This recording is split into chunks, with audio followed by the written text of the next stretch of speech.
jeez. Okay. Sorry about that. Let's switch around here. Where are we going?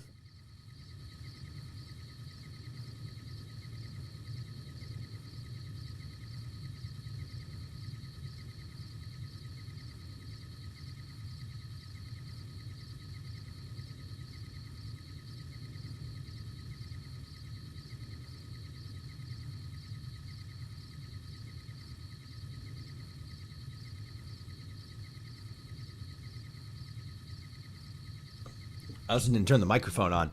God damn it. I've just been talking to myself. Hello, everybody. What's up? How's it going? I made a hilarious jape based on what was said in chat, and you guys will never know what it is because I'm not going to repeat it. Man, I was just about to say that. Yeah, real. Fucking... there's been so much nonsense happening this week. I'm fucking low-key, high-key, just like having a mental breakdown. But it's good. It is what it is. We roll, fuck it, we ball, you know, that kind of shit. But like, goddamn. Mostly just like news stuff. In my real life, everything's going fine. But every time I turn on the internet, I fucking die a little bit inside.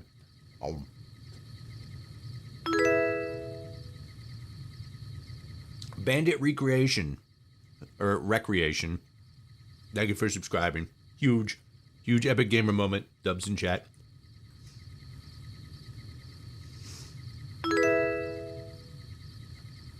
Legend of the Wild Frontier.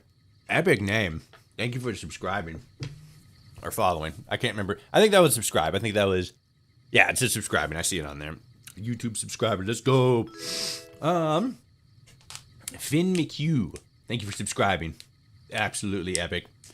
I'm going to save up the Steam machine next year. I'm saving up for an Xbox 500 GB storage card and also GTA 6. Yeah, that was also mentioned. Like, that was one of the things that came out this year. The fucking... I'm going to say Angel. My brain doesn't work a lot, so I don't know if that ad starting already. No, come on. We just started Twitch. We just started. Can I do the snooze thing? No. All right, hold on. We just started. We're not even 10 minutes into the stream and there's already an ad starting. Whatever, Twitch. Whatever. Doesn't give me a countdown timer on that or anything. Oh well, it'll pop up here soon. Toshi Bezos needs another yacht. You know what? You right. You just have to accept it. How inconsiderate of me. You're so right. How inconsiderate of me. Wait, is he on Twitch? No, Bezos doesn't own Twitch, does he? I can't remember. Still says ad starting soon.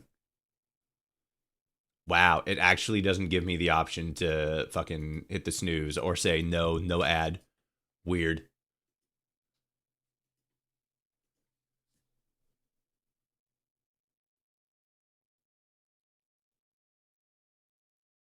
Huh.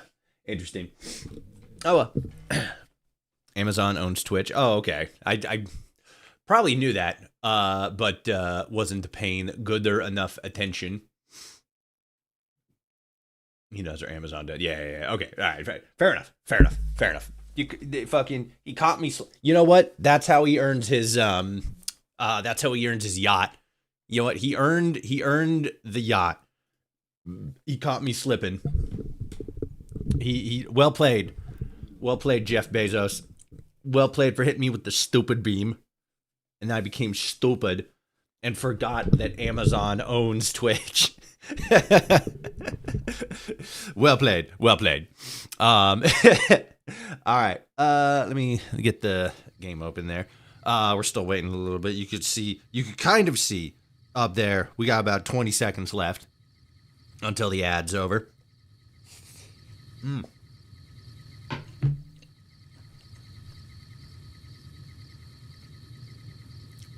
Oh, geez. Nope. Okay.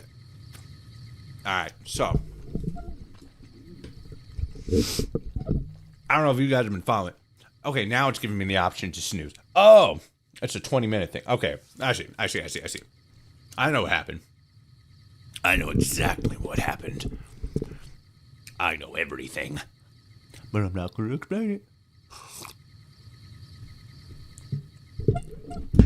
Oh, God. I kind of feel like I need a new fucking mic stand thing, but I don't. I really don't. My shit's just weirdly positioned. That feels like that should be bending back farther than it is. No, I guess not. All right, whatever. Anyway, how's everybody How's everybody doing? How's the week been? Everybody doing good?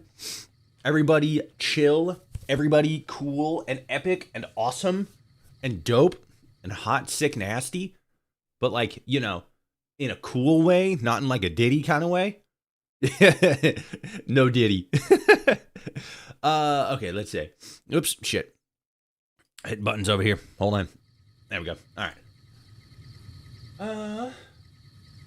I got Discord. The first thing I did was join your Discord server. Hell yeah. I'm trying to think of.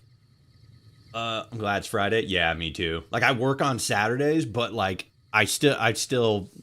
One, work is a little bit cooler for me specifically on Friday. I won't go into a whole bunch of details, but like, yeah, it's also just a sign that like my Friday's coming up, which is Saturday, which is dope. No, she don't go Diddy on me. No, I'll never go Diddy. Don't you worry about that. I will never go Diddy. I don't leave my room. I don't fucking talk to nobody. I think I talked about this before, but I get like fucking Discord messages, or not Discord, like not messages. Yeah, there we go. But I get like Discord friend requests, and I'm like 90% sure that most of them are like scammers or like, you know, people trying to fucking go like, hey, I do arts and stuff. You want to commission me and stuff? But like, I keep getting friend requests on Discord, and I'm like, I don't know you. And the only connection we have is because you are also in like some random server that I'm also in. So like, no, don't worry, guys. You'll never catch me fucking being on no lists. I don't talk to nobody. Ever. I just talk to the computer.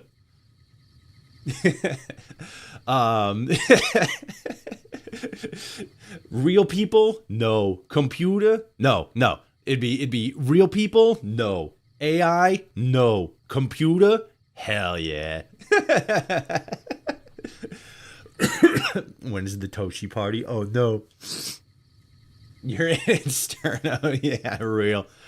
All right, what's that say? Not really. I had to let go of lifelong friends because they became very sexist and racist. Oh no. Yeah. That's a valid reason to chop somebody out of your life, though. No good. Talking to the glowing computer box makes me feel warm inside, Toshi. Exactly. The computer gets me. The machine gets me. All these RGB lights, they're the exact same thing as love. I actually don't have a whole lot of RGB stuff. Like my I kind of have it set up on my keyboard, but I don't have like, I just have like custom light thing. Like it's green and then like specific keys are gray, but I don't have like, you know, the whole rainbow effect thing. I do on my it's my RAM and then my CPU cooler. But those are both under my desk, so I can't see them anyway. So I, you know, out of sight, out of mind. All right. Sunshine and rainbows. Goddamn right.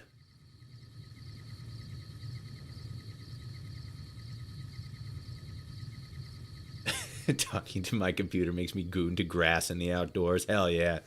Hell yeah. Outdoors. Let's go. God, I wish I had time to like fucking be outside more often, other than just like going to work and shit. I also heard Dell's making something similar to RAM that takes less energy, but it's only for AI. But it's not RAM, but it's similar. Oh no, yeah, AI. It's not RAM, but it's similar. Yeah, I forget what it is, but there's like a specific like kind of RAM that's used for. It's used for this. It's basically the same thing that like normal RAM is for, but it's for like a very specific kind of PC build. I can't remember exactly the details and the information, but it's very similar, which is both cool, epic, and also not at the same time in this specific instance because it's being used for AI.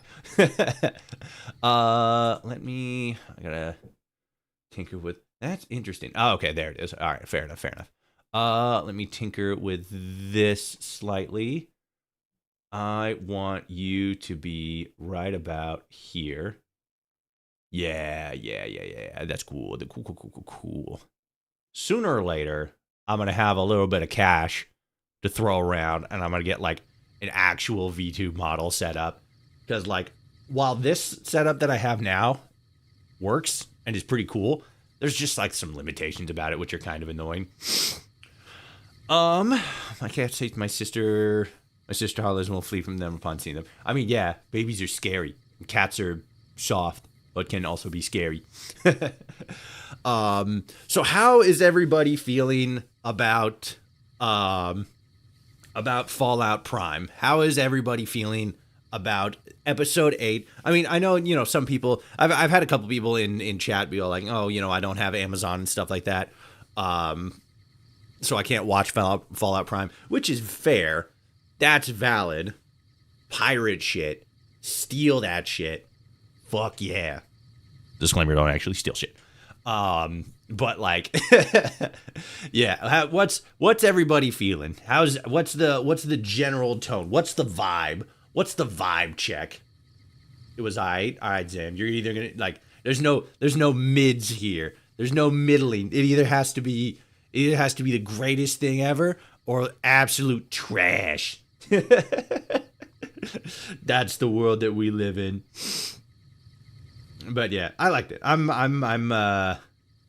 didn't like the pacing. I felt like the pacing was a little choppy, a little all over the place. But it was pretty good. I liked it. I give it a I feel like all right, hold on.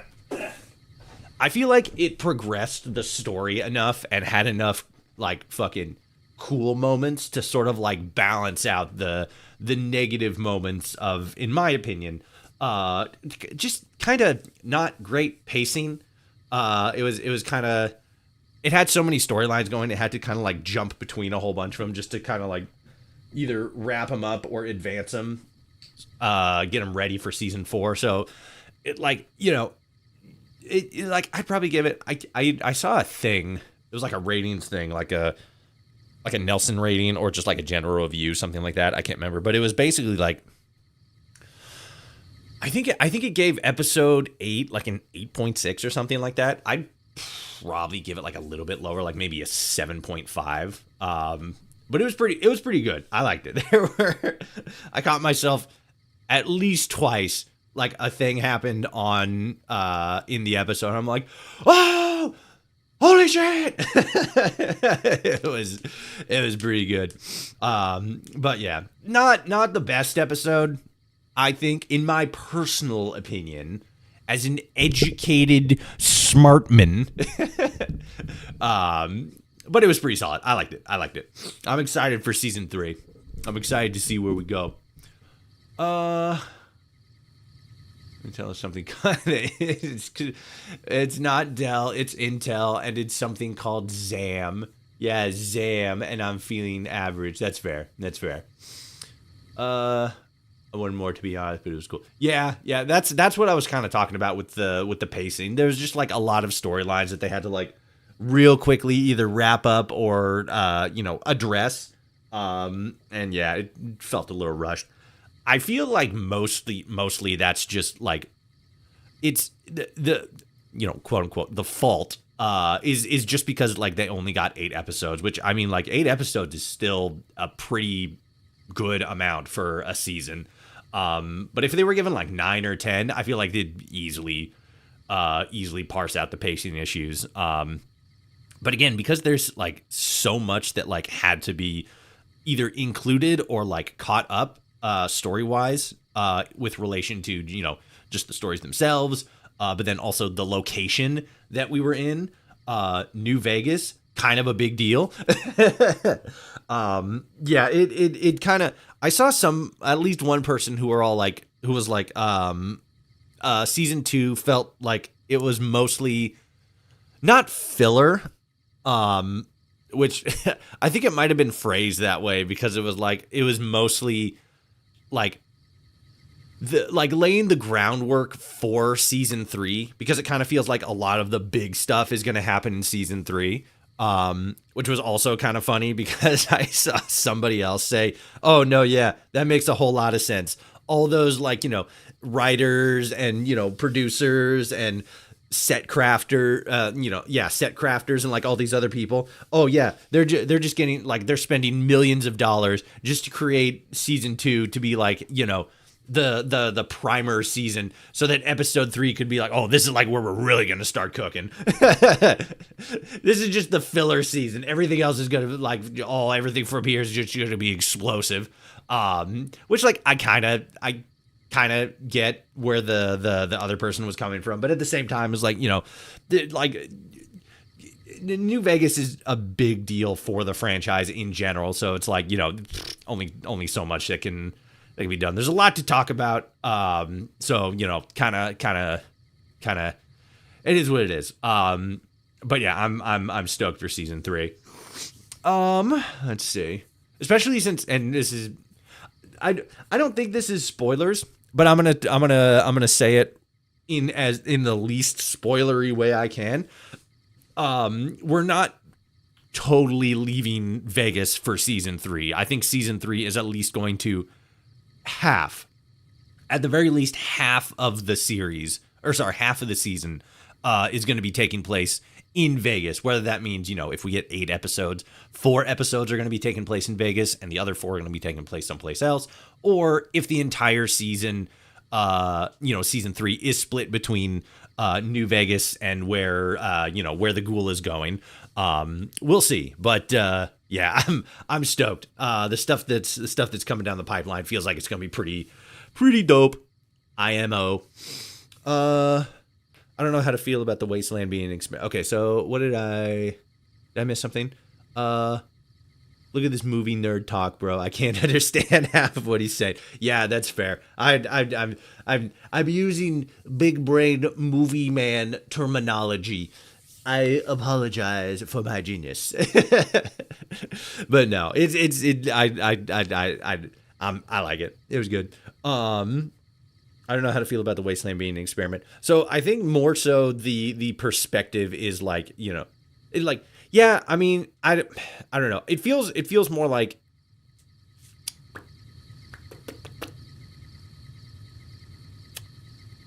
there's a way I can say this. I'm just trying to figure out how I can say it.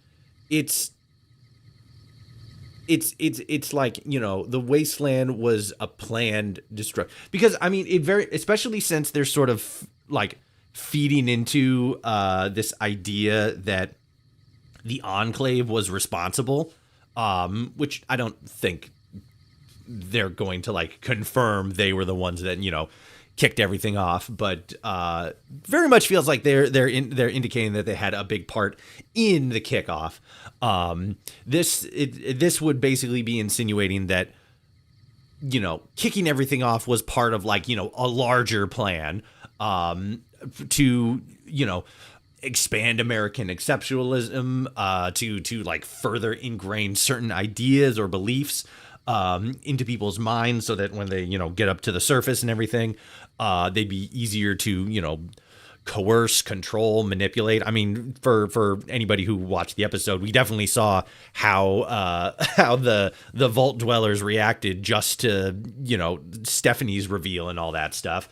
So it's it makes sense, but in sort of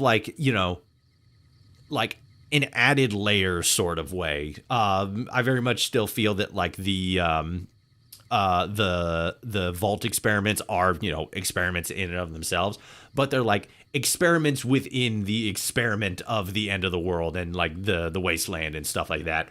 I'm interested to see how they're going to capitalize on that from a writing standpoint, though, because I don't think it's a big like a big thing. Like, I don't think like, it's a big reveal or anything like that. But I think that they could probably go some interesting narrative directions with it.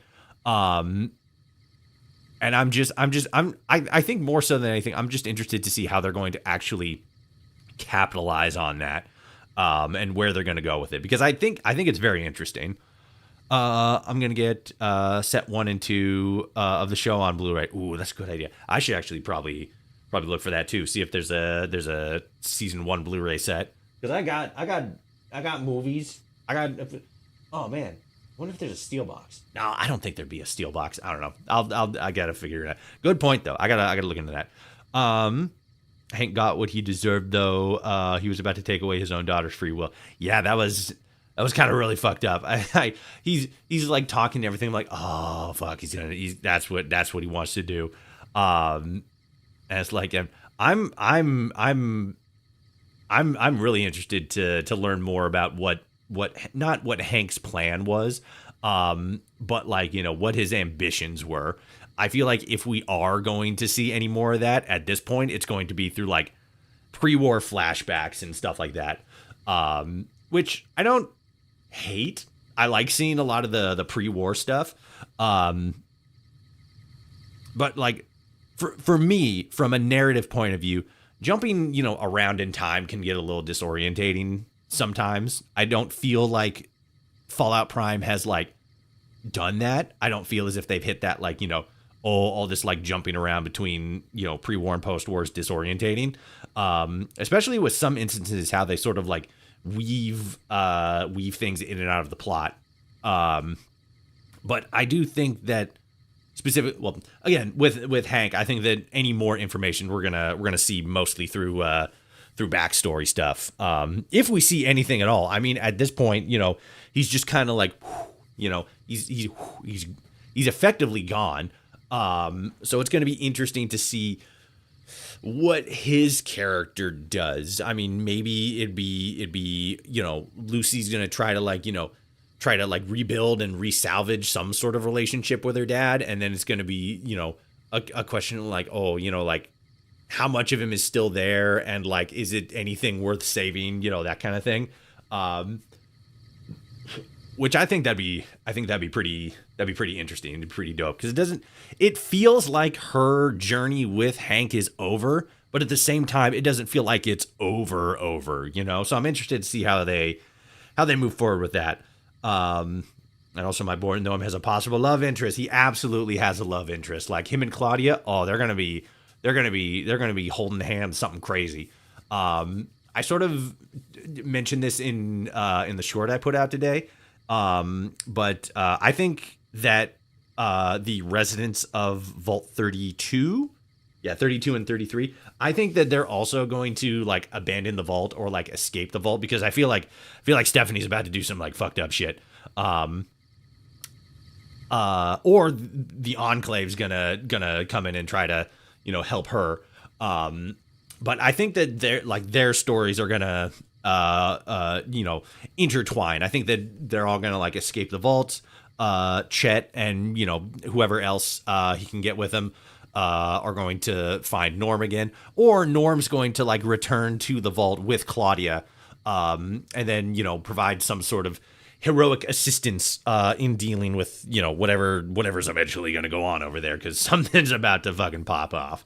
When do they start filming? They start filming in I think March, either May or March. I can't remember, but sometime this spring, which is really cool. I'm really liking how quickly they're doing this turnaround stuff. Like that, the cast and crew are super excited to film more, and like all the positive feedback they're receiving from the community is just icing on the cake, more spurring them along to create more.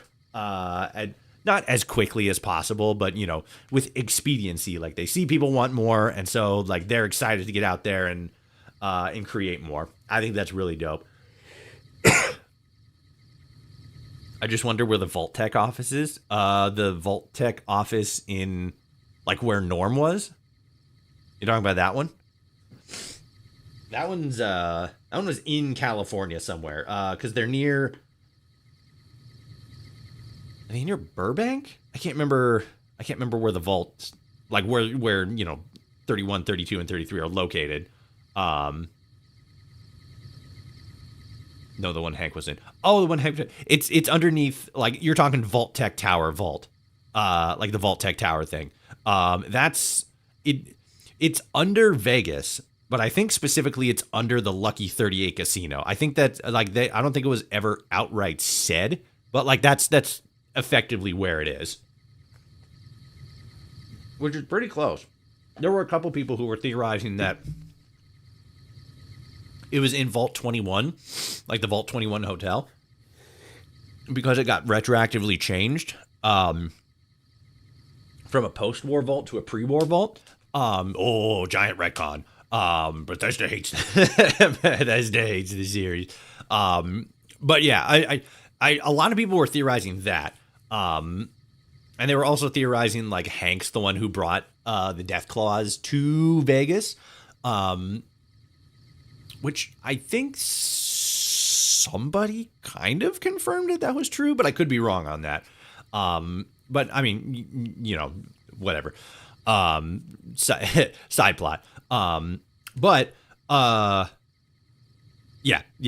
pretty sure that's where it is.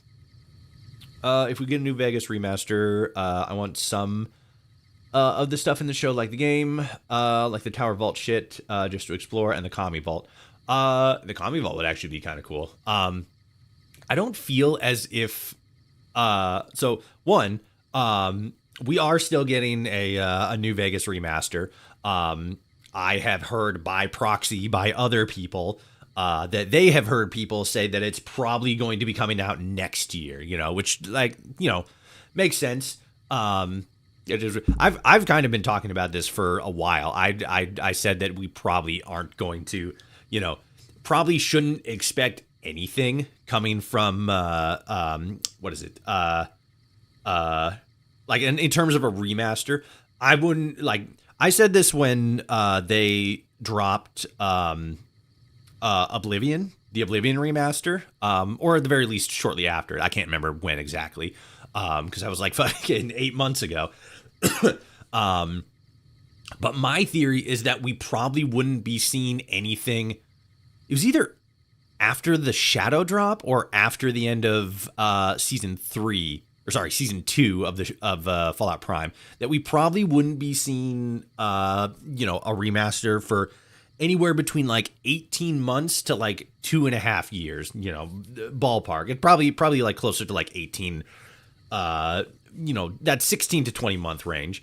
But yeah, I think that's probably like moved up a little bit, like probably a little bit farther out. At this point, I would probably say that if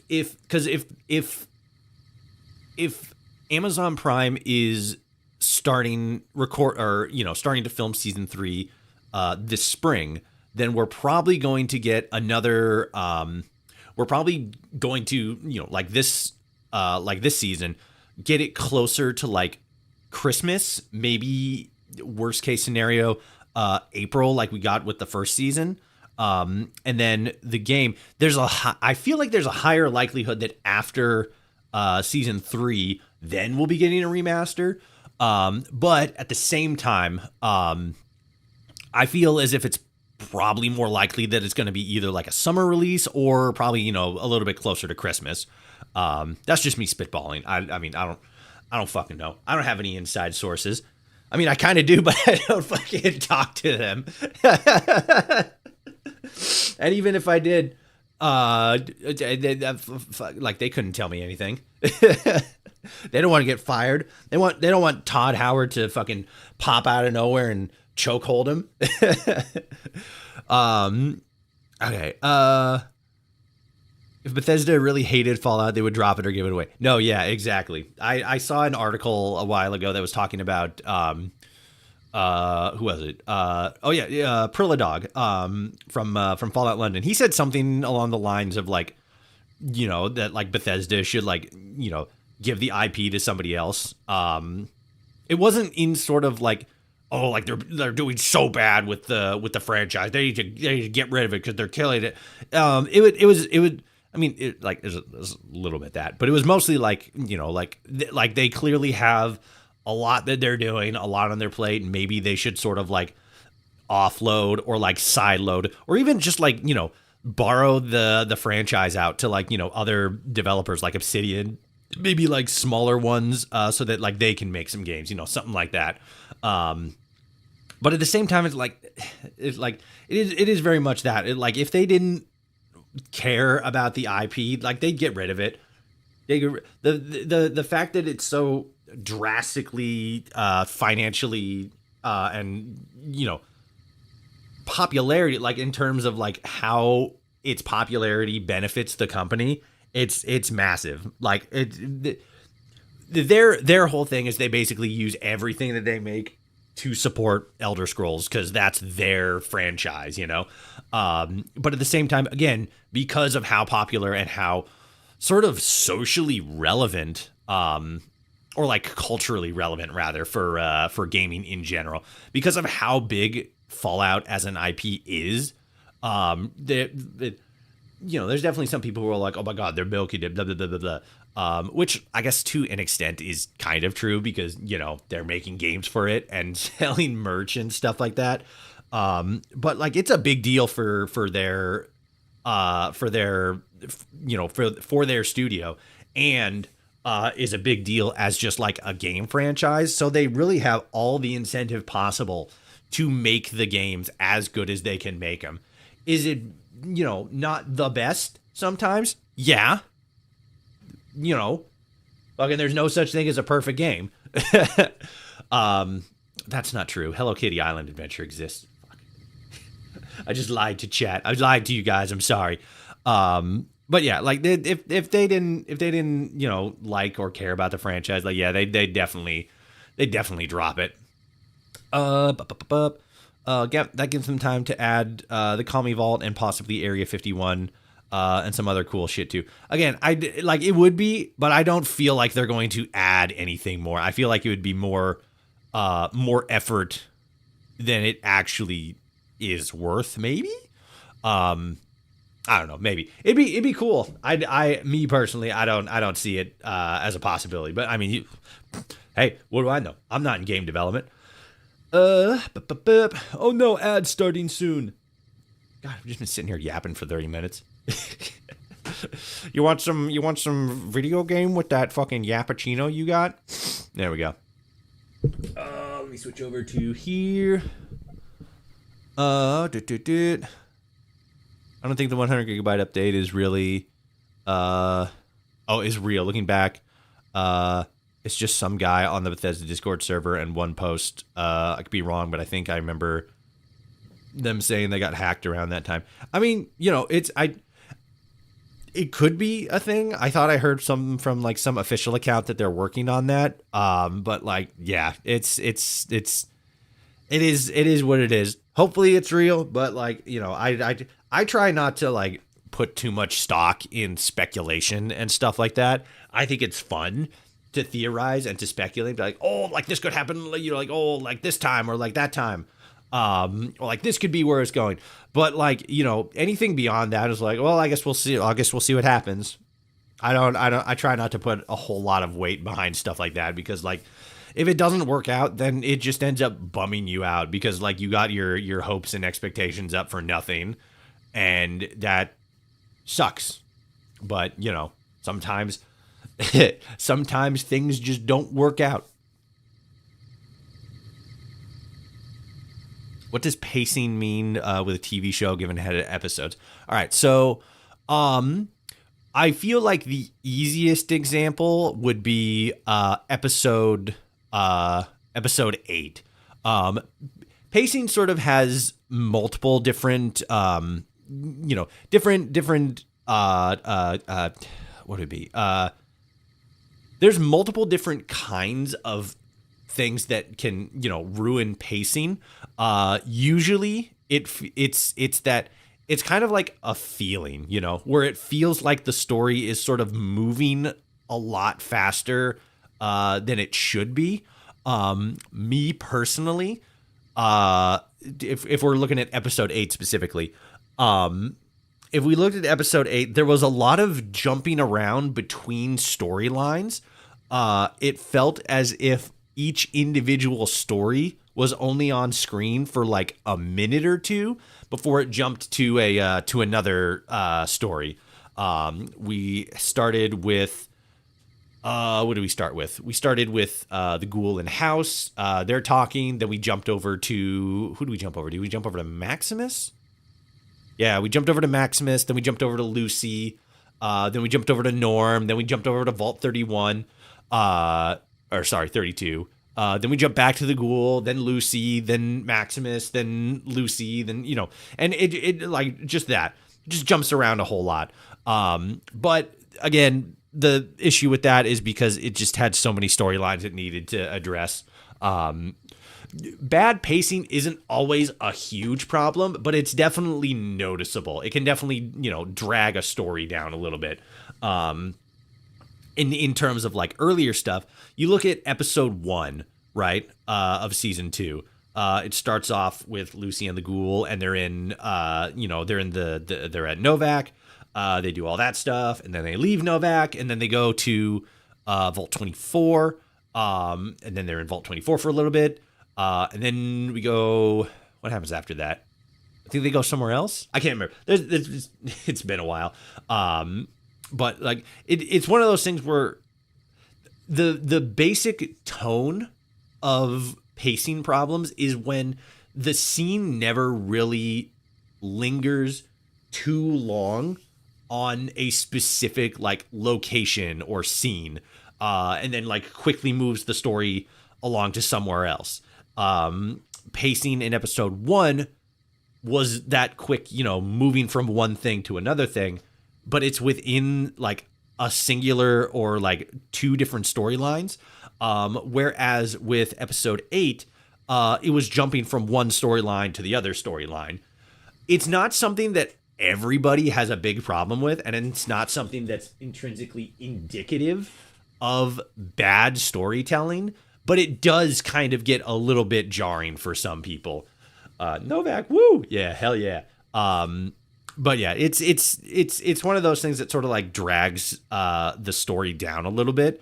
But again, some people feel it negatively a little bit more than others. I mostly notice it. I'm like, I don't really like the pacing. But like for me, as long as what's going on in the episode is still like cool or interesting, it is what it is. But yeah, in general, if you compare like episode 1 or episode 8, I'm using those two examples because, again, in my personal opinion, those two felt like the ones that had like the worst pacing.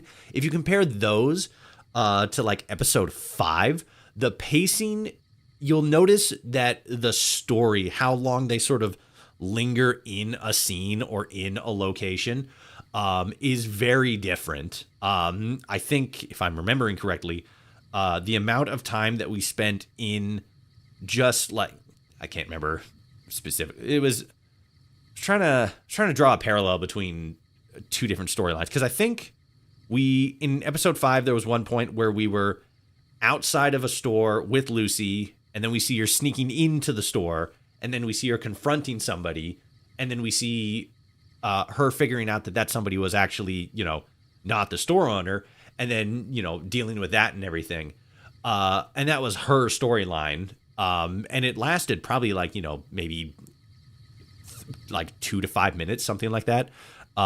Compared to in episode 8, for example, where we spent like, a minute and a half, maybe 2 minutes on like one character and one storyline before jumping over to another one. Again, some people notice it, some people don't. For people who do notice it, sometimes it's a lot worse, for some more than others. But like, again, it is what it is.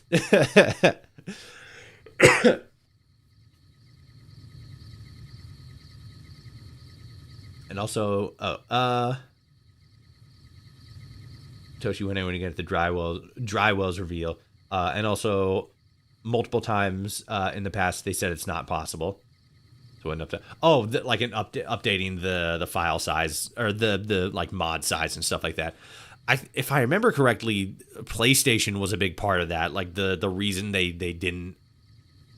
I can't remember specific details off the top of my head. I just remember hearing that like PlayStation was all like, oh, we don't want to do that, and so they had to like really cap the mod size and stuff like that. Which, if true, if I remember correctly, that's a bummer. And then yeah, and then I was trying to remember where we at. Yeah, the drywall's real. I was not to the actual meat and potatoes, or maybe not meat and potatoes. The game, the video game that we're playing. I wasn't as productive with my time today as I probably should have been. I meant to message Whiteout a lot sooner. Oh yeah, quickly derail. We got a new podcast episode up. Anybody want to check it out? We interviewed Court, who is a Bethesda centric YouTuber, known for his Rebuilding the Commonwealth series, which is really great, really cool, really fun. If you guys want to check it out, links to the podcast is going to be on the description. I like it. He has some really interesting takes on the franchise, and I think it's super dope. Check out the podcast, share it with people, especially Court, because he's a big name, and he was wondering specifically, like, you know, if like his audience is gonna like have it recommended to them because like his name's in and stuff like that. So share it, love it, listen to it, like it. You better like it. But yeah. So to the game, to the long 15. I didn't message Whiteout as soon as I probably ought to have, because I'm not 100% sure where we are in like the story arc. It feels like at least one quest that we have, we sequence broke and actually finished it before we were, you know, prompted to finish it, or to at least start it. So I don't quite know what that's about. And then, as far as like the overarching story, I think we actually technically finished it. I think either that or like that thing that we sequence broke, where it's like, you know, go to the sheriff's office and, you know, help the sheriff's office with the stuff that's going on there, because we had already finished that before, the NCR chief, gave us that mission. I think we might have broke it. I'm not 100% sure if like that was like, you know, the main quest. Let me actually see if I can find it here real quick. Fallout long 15 main quest walkthrough. I'm just gonna fucking. Oh, somebody named Chad Nobark has 100% completion list on his YouTube channel. It's 4.5 hours. God damn. So I'm around complete walkthrough.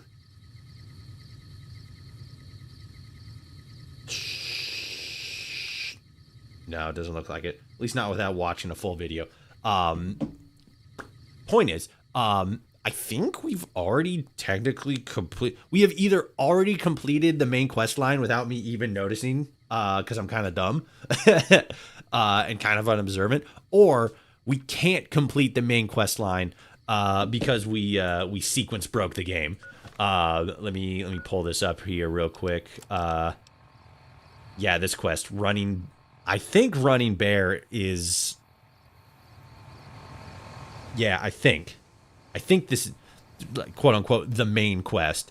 Because this was the one that prompted us to, you know, figure out what's going on with the mayor and Frick Stanton. And then it's like, you know, return to Colonel Royez, deal with the raiders, seeing the canvases, and then, you know, go to the sheriff's office and talk to again, because we did that. we went there previously, and we're like, hey, what's going on? I remember running to the sheriff, and he's all fucking drunk and mad at me. And then deputy's like, well, it's because he's a fucking alcoholic, and he's fucking up big time. So we helped him with that, but then we went and it was either after that or before that. We did the Raiders, the long 15 thing. And then we went back to Royez, turned that in, and then he told us, like, okay, go to the sheriff's office and deal with that. And it's like, but I already did that. But now we can't, advance that. I mean, I guess I could if I opened up, like, console commands and stuff like that, but, like, I don't fucking remember the console commands. I could probably like, look it up to try to, like, force... You know what? Let me actually try to do that. I gotta fucking pull up this stuff, because I don't remember how to do it. FallinOut, New Vegas... Console commands. See all quests. Because we're going to need to use the console command to see all the quests, find the specific quest, and then advance it.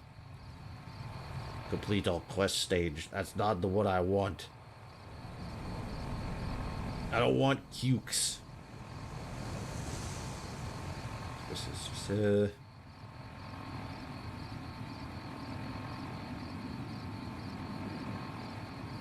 one that shows quest ID. Actually, maybe that. Show quest log.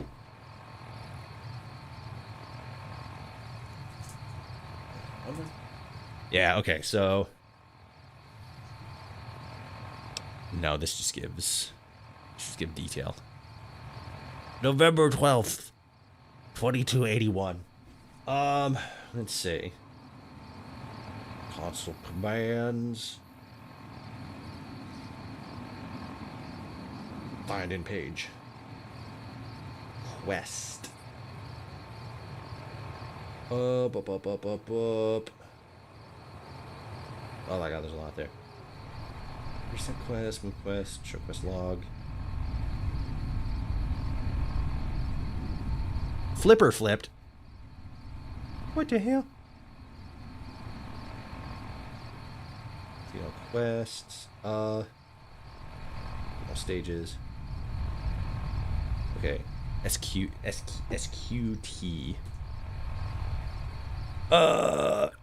Nope. Is it that one? No, what about this one? It's resurrect. That's kill. No, QT. No. Okay, so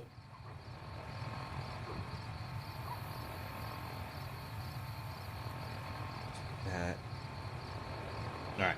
So, since I don't know how to complete this stuff, we got two options here, and I'm gonna leave this up to you guys. I'm not gonna leave it up to you guys, but I want your guys' input. Should we, in this current date and time, on the big February 6th of the biggest 26, should we proceed to the Drywells DLC, also, or not DLC, the Drywells mod, which is basically like the Long 15, but it's for the Legion, where we go to the Drywells in Arizona and do some stuff there. Should we do that, or should we hop over to like Fallout Shelter or something like that? Because it has been a little bit since we went and tinkered around in Vault 6-7. But what do you guys think? What do you guys want to see? Let's see. How do I'm looking for blip.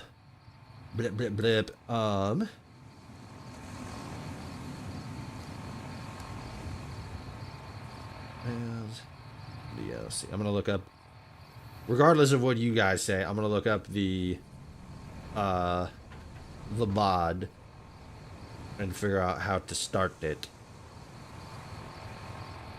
Okay, higher level overhaul, optional files. Okay, here. Travel to Blue Paradise Vacation Rentals just south of Cottonwood Cove and enter the orange boat at the end of the beach near the lake lurks. Okay. Alternatively, pick up a note from a dead traveler next to the Cottonwood Cove sign. This will add a quest in the direction of the boat. The boat will only be available for... Okay, yeah. Before nuking dry wells. Okay, so we just go to Cottonwood Cove and just wipe everybody. We grease them. We grease them all. What was option 1 again? I was going to say something condescending and dickish, but I couldn't think of any. Do we either continue the move on to the dry wells mod, also made by Toxic Whiteout, where is the basic premise is, you know, it's the exact same sort of thing as the Long 15, just in Legion territory in dry wells. Do we do that, or do we switch over to Fallout Shelter and continue the ongoing adventures of Vault 6-7? Dun dun dun! Drama.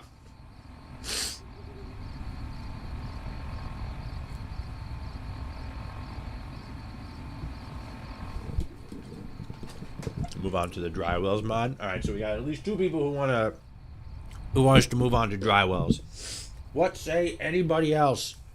What say you? Say it now, or forever hold thy tongue.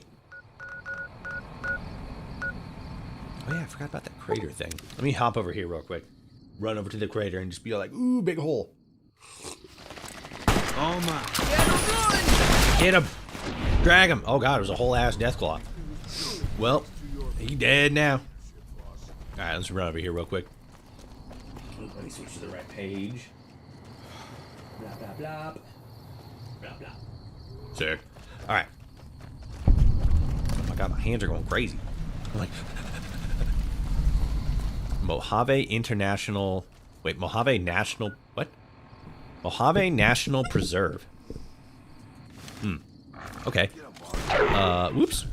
That guy dead. Oh, what's this thing over here? Hold on. There's locations that I have yet to discover. I must discover them with my eyeball and brains. Grease them. Hell yeah. They got greased. What's this place? Desert Research Center. Ooh. Good team, huh? Is it like researching the desert, or is it just research that just so happens to be going on in the desert? Based off of the condition of this place, I'm gonna assume it's neither of those things, because everybody's fucking dead. Yeah, skeletons. That's how you know this place is abandoned. There's deadmans. Bam!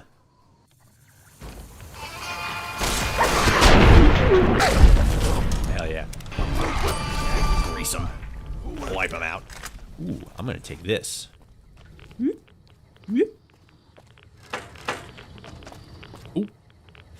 Grab them stimmies. Yeah, everybody dead. They ain't even got no sunset saspies.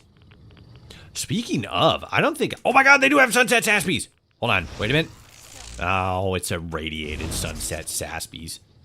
God damn it. Son of a bitch. Rex, get out of my way. Groovatron, stop asking me. Alright. Oh, for fuck's sake. Guys! Get out of the way! Yeah, I forgot to mention this. I was able to get my hands on some, cause you remember how, the Jones Soda Company, the real life soda company, back, I think it was during season 1, put out, you know, little like Nuka-Cola Victory, drinks. They have like, you know, their own drinks. It's a soda company. They have sodas in different flavors. I think because they put out like Nuka-Cola Victory, and I think it was just like their peach, some kind of peach soda they have. It was basically just that, but like, you know, branded as Nuka-Cola Victory. And I got that, but this time around, because we're in Vegas and everything, they did another one for Sunset Sarsaparilla, and I got my hands on that. And, like, it's literally just like their root beer, you know, branded as Sunset Saspies. But I like it. It was pretty cool. It's in the bottle and everything. I like it. It's pretty sick. All right, so there was nothing over there. Let's zip over here, because there's something over here. You know, if I ever become rich, I'm hiding in the Mojave Desert and building a mansion. Don't do that. The desert's fucking hot and inhospitable. And whatever you're actually, like, you know, I mean, I guess if you're, like, rich, money's not really gonna be an issue, but, you know, like, it's gonna take a lot of infrastructure to keep a desert, you know, a desert mansion, one, cool, two, hydrated, and three, running properly, because you're gonna need to, like, fucking build all kinds of, like, you know, shit to, like, make that stuff run. Unless you, like, you know, just fucking slap solar panels on the bitch, which, like, you know, that's fair. If it was me, if I was rich, I'd fucking fuck off to the woods somewhere. Pull a fucking, what the fuck's his name? God damn it. I can't remember. But, like, you know, just go live in the woods somewhere. Build some fucking, what is it? Brutalist architecture. You guys know what brutalist architecture is, right? Where it's all, like, everything's, like, concrete, basically. And it looks, like, old, but, like, you know, high-tech at the same time. I just, like, fuck off to the middle of the woods. Build something that looks like that. And then just live there until I die. Hell yeah. Fucking stream and do YouTube all the goddamn time. I am irradiated and sleepy. I'm also going the wrong-ass way. There it is. That's the place I'm going. But yeah, the chat has decided we're running back and we're gonna do we're gonna do the dry wells. Excitement. Get out of my way, arcade.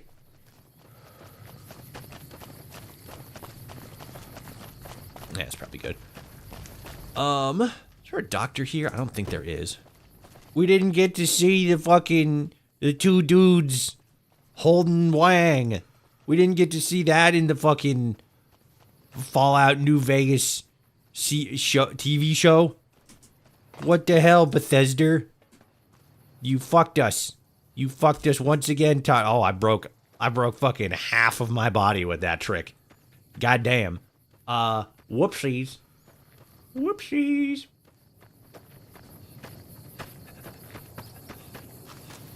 How many stim packs do I have, actually? Let me see here. Boop. What I got for stimmies? 12. Oh, I got plenty. I got plenty of stimmies. Don't you worry about that for even a goddamn second. Can I sell some shit to you? Hey there. I don't know if I need to, but I'm gonna see if I can. What do we got? What do we got? What kind of crazy ass shit do we got? Could probably get rid of these flashbangs. Oh, fucking... really fucking, you know, digging deep for this one. Selling flashbangs. Oh, the remoleculizer. Benny suit. I don't want either of these things. It's mostly just food. Probably some of these casings, though.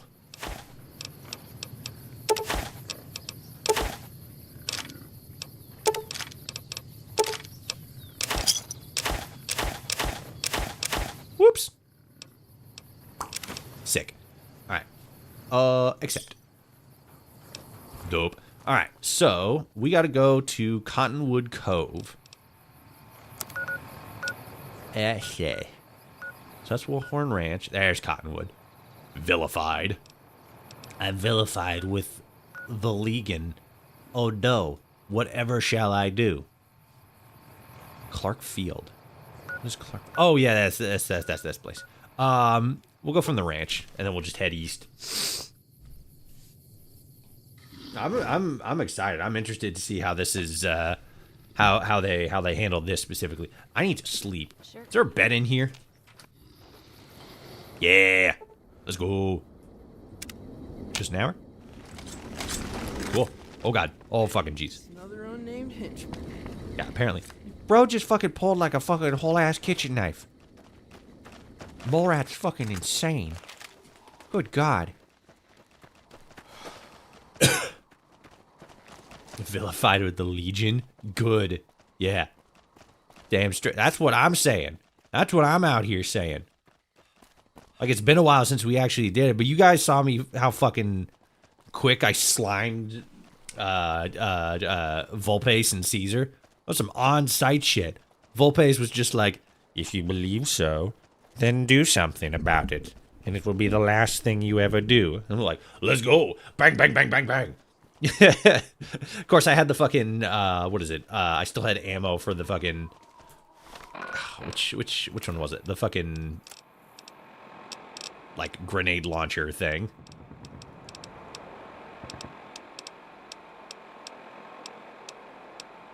In here somewhere. Yeah, the grenade rifle. And then I just like, poo, poo, poo, poo, and then they were all fucking dead. So it's like, you know, Carter had an unfair advantage. But at the same time, I at least didn't have my army of buddies with me. So, you know, he did. So I'd say that was a fair fight, you know. Wiping all them up. What up? Wish I could have been there to see Caesar die. What an asshole. Yeah, it's pretty hilarious. Hang on there, traveler. You'll... Okay. What happened? I don't care. He's just fucking telling me. Oh, the Legion fucking nuked this place. And we're like, oh no. Why would they do such things? Like, because they're the Legion. They're stupid. Well, not stupid. They're just dicks. Fucking sons of bitches. Am I outside of the... Yeah, I'm still outside the zone. It's just green tinted because radiation. Alright. Yeah, so we got a location over here. Let's zip up over here. Man, look at all this green. God. Making me miss Fallout 3. Why you do that to me, game? Why you make me miss playing Fallout 3? God, Fallout 3 was so fucking good. Oh no! He died. Ooh. Cave.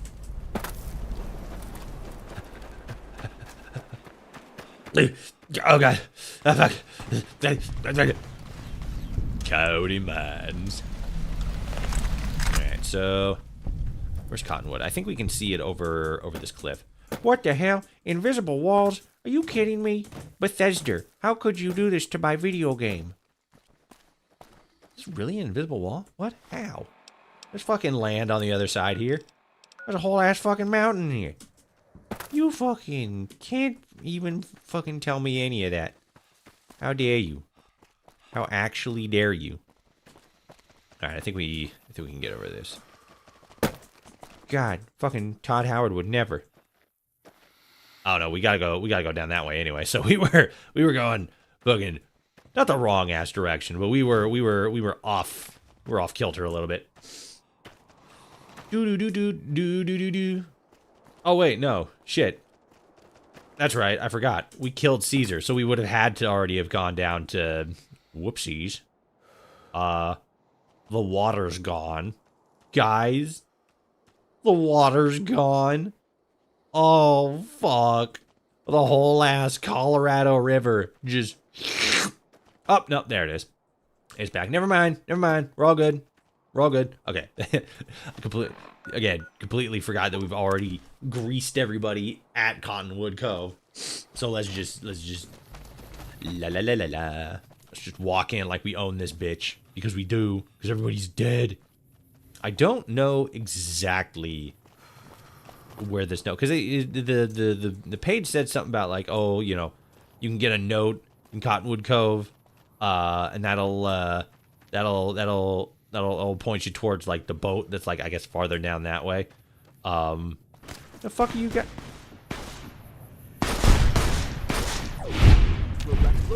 The fuck hit me? Oh, I guess it was a bloatfly. Fuck are you guys still doing here? I killed everybody like 6 months ago. Held here against our will. Sorry, I'm just glad someone is doing something. I'm just gonna just relax. guys. Are you gonna free us or? Oh, I don't fucking have. I need explosives. Shit. Good. Alright. Well, you're gonna have to hang out here till I can get some explosives. Oh, it's just... And with that, no, it's the same thing. Alright, fair enough. Alright. Please, sir, take pity on us. Okay. Probably free to run for it. Don't do that. You're just gonna fucking run away. You gotta get your fucking ass exploded. Okay. Let's see. So it's like a little orange boat. Probably down a little bit farther. Yeah, because I don't see any boats there. I probably should have actually pulled it up on my phone. I think I still have it on my phone. But if not, I can just search it again. Is it down here? Is it over there? Where is it? Where's the boat? Because we got the lake lurks over there. I think I let me pull it up again. Hold on, guys. Oh, I just have it. Okay, so. Blue Parade Vacation Rentals. That's it. Okay. Almost 100% sure that's new. And it said something about boats, so it's over there. Oh, that guy got hit in the fucking face. He was like charging up his laser blast thing, and he got shot in the fucking mouth by a plasma gun. Which one of you does that? I think that's Arcade. I think you're the one that has the plasma gun. But like, good shot. That was funny as fuck. Yeah, it is Arcade. Just had to make sure. Okay, what's it say again? You're mine. Time to take my pills. Take your pills, Grandma. Just south of Cottonwood Cove and enter an orange boat on the end of the beach near the lake clerks. Okay, so we're really close. It's probably like right over this hill. Bada bing, bada boom, bada ba ba ba ba ba. Looks like our time's over. Kill him. Shoot him in the mouth. I guess I could be helping. Bloop. There we go. He died. I just wonder if there's signs of children of Adam in the southwest, as we find a radium rifle there. Oh, you're talking about like in Fallout 76, yeah, because there are radium rifles there. I don't see a boat around here. I have. I can dump into explosives. Let's go. Let's see.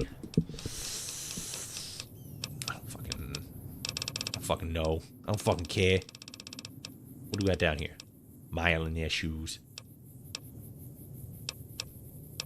I remember Grim Reaper Sprint being like super good in like the early games, like 3 in New Vegas, or at least for the build that I made. 25% faster, stronger than every. Field habitat. Tag might be. I don't know.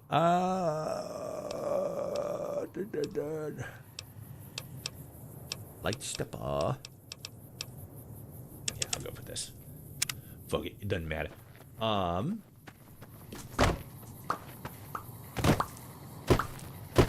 Also in 4 in the Far Harbor DLC. Well, it makes sense for the Far Harbor DLC because, you know, they're there. In Fallout, because, okay, so one, in Fallout 76, the radium rifle there, being there, is not indicative of the children of Adam existing. It's just a gun that exists in the game. Because the founding of the children of Adam happened in Megaton during the events of Fallout 3. Ergo, couldn't have existed 25 years after the bombs dropped. No way. It's just there because it's there. It's an online game. It's fun. It's fun that it's there. It's not canon. But as far as like being in like the Southwest in general now, in like the today times, I guess, you know, as far as like the time period of Fallout Prime, because Fallout Prime's the the earliest, or sorry, the latest we are in the franchise so far, in the timeline so far. Could be potentially. Do I have, there's long 15. I don't even have the fucking mod installed. I'm stupid. Sorry. Hold on, guys. God fucking damn it. Here I am like, oh my God, let's just go and do the other thing. And I don't even have it installed. God, I really am a fucking fake ass gamer. Son of a bitch.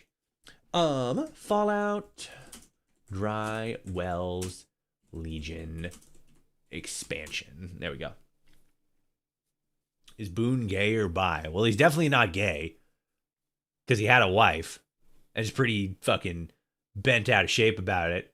So at the very least, he's bi. Download.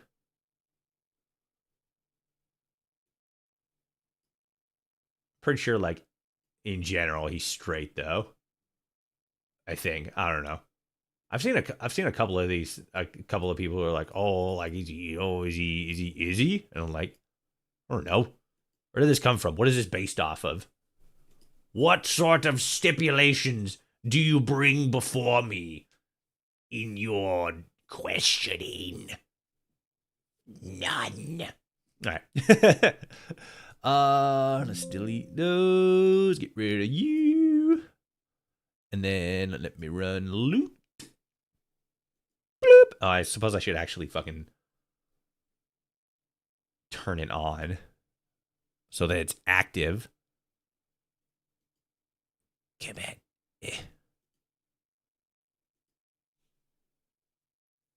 Maybe his wife was his beard, yeah. He shaved his beard and his beard got sold by that crazy lady who works for the who runs the motel. Oh jeez. Okay, there it is. All right, so that should be good then. Let's run.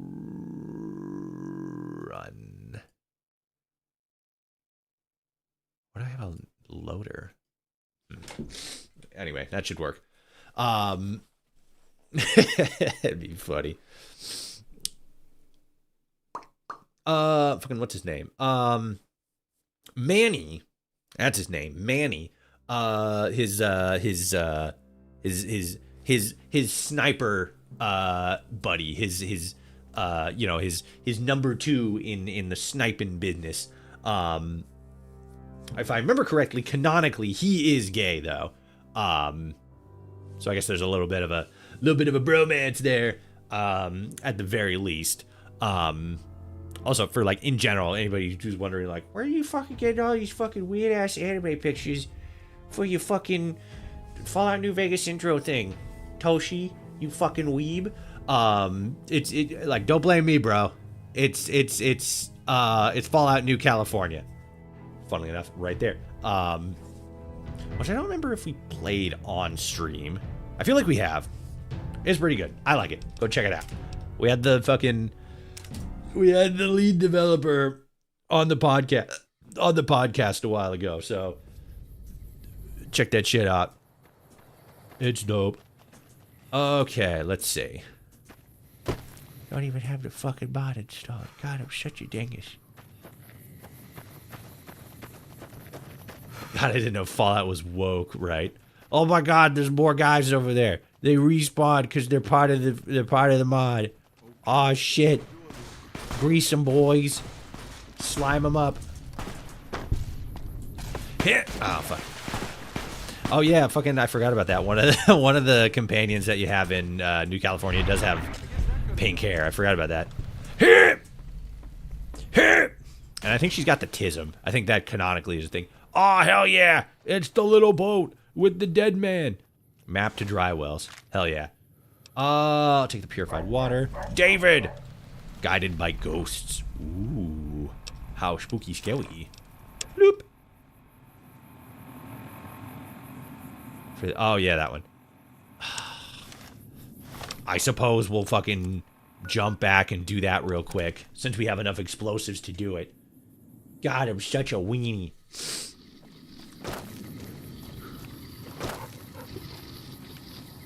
And allegedly, Epstein is the reason microtransactions exist, since he knew the Activision CEO. Yeah, there's been so much fucking, like, brain-melting shit that's come out from those 3 million. And it's not even all of the files, either. But, like, you know, the basic catch-up here. Sorry, let me switch over to that one. Okay, cool. The basic catch-up with this story is that fucking... 3 million pages from the Epstein files got put out by the DOJ, partially redacted, which, like, they weren't supposed to do that. So they're already just, like, breaking the law while saying that they're fucking, abiding by the law, which is just fucking insane. But then, like, you know, obviously, because there's, I need 50. Son of a bitch. Set off explosive in his collar. God damn it. All right, fair enough. Getting rejected is hilarious. Yeah. Okay, so, there we go. Blip blop. So first of all, yeah, files come out. The DOJ and Trump administration is all like, this is what we're doing. Blah blah blah blah blah. Don't worry about the fact that we're not completely complying with the law. You can't sue us. Blah, blah, blah, blah, blah. But then, like, people have been, like, combing through those files. You know, fucking, like, oh, yeah, I forgot. We're, this is probably actually not going to go super great. Because we're vilified with the Legion. I'm actually kind of interested to see how this is all going to shake out. Because, like, we're vilified with the Legion, so are we just gonna fucking run through this and nobody's gonna be alive by the end of it? That's actually kind of funny. I'm gonna see what do. Oh, we completed it. Hell yeah. Oh wait, no, just the whole getting here part. What the fuck is that? Rex has died. Rex. God fucking damn it. Son of a bitch. Okay, so that's that. But then there's a house over here. Who the fuck are you? Don't you fucking run away from me. Why are you running? Hunter's Guild member? Hey there. Hey, what's up? I didn't even think about the fact that this would be an incompletable quest because we're vilified with the Legion. Oh, damn. That's hilarious. I guess we'll poke around here real quick and see what's up. Which I guess gives me the fucking perfect. Are you gonna actually talk to me now? Nope. All right, fair enough. I don't think you actually could though. So like, yeah. The Epstein files get put out. DOJ, Trump, blah, blah, blah, blah. People have been combing through the files, and they've been finding, like, the craziest shit. Take him out. Ow. Don't shoot me. Ow. Stop shooting me. Bam. Bam. What's this guy's name? Oh, I thought it said Larry Blacksmith or something like that. Get away, Eddie. There was a lady in here. What the fuck? Company. This dude fucking... Damn. We got a main character right here. Fucking died on his knees. Which I guess contextually is not the greatest, but yeah, he fucking dude went down swinging. Hello. Hello. Hey. Who can I speak to about purchasing your freedom? You're serious? You would help me? That would be wonderful. There's just one problem. I have to get the delivery from the Hunters Guild. If you would be willing to speak to Rick Sawyer down the hill and deliver your weekly tribute, Proximus may consider setting me free. Who are you? All right, let's just kind of walk around here a little bit, because right now we're pretty much just sliming fucking legionaries, and like everybody else is just kind of like, oh my god. We have discovered Drywell Crossroads. I failed bottom of the well. I don't even remember getting that quest. Alright, yeah, this whole thing is fucking... this whole thing is fucking broke as shit. Because we're vilified with the Legion. Which, like, you know, completely fair. So we're either gonna have to... reload or start a new one. And I feel as if reloading is gonna be, like, way far back. Alright, let's see what we got. God, it's so far back. That's too far back. That's some of our Frontier stuff. New Cali stuff. Okay. Yeah, wow, we were fucking 10, 20 minutes. How are we... How's there a fucking 13 minutes difference? This is literally, like, right there, and then boom, right there. Did we go in and talk to fucking, what's his name? Renegade. Weird. Outpost. Okay. Alright, yeah, so we're gonna have to be there. God, I'm not gonna have anything. Alright. Damn. Somehow just no longer available. Okay, so yeah, that's an old one. New California Courier Stash Control. I thought we had that. Weird. Okay, so yeah. They were fucking down there. Who'd I have with me? I just got Mole Rat. Alright, that's fair. Bam! Sick. This probably makes it a little bit more balanced. Which I guess is okay. So the files come out, right? DOJ puts them out, blah, blah, blah, Trump, yada, yada. One of the, maybe not one of the first things, but one of the, like, big things, okay, bye. One of the big things that we found out, like, or that they found in the file first and foremost, is that apparently, I can't remember if it was, like, the first thing, but apparently, Epstein was either a fan of Markiplier or, at the very least, a fan of Five Nights at Freddy's. Because one of the earliest things that they found was a YouTube comment that was no longer there, but was, who the fuck are you? Oh, yeah, you're that guy. Was either, he made a comment on a Markiplier video and somebody responded to him, and it was through that comment, because, like, the original comment that he made was deleted, but they found the comment that was responding to him on that video. So bro was fucking actively a part of the, like, Bite of 87 theorizing and all that shit, which in and of itself is already fucking crazy. But then further from that, he also apparently had an Xbox Live account, played Call of Duty a lot. So dude was literally in fucking Call of Duty lobbies in fucking, like, 2008, probably like 2006, 2008, you know, shit like that. And then fuck, what else? God damn it. I gotta, well, two things. I gotta fucking tinker with something on my computer here, but then I also have, I told somebody else this stuff, earlier, and this would, it'd be so much easier. All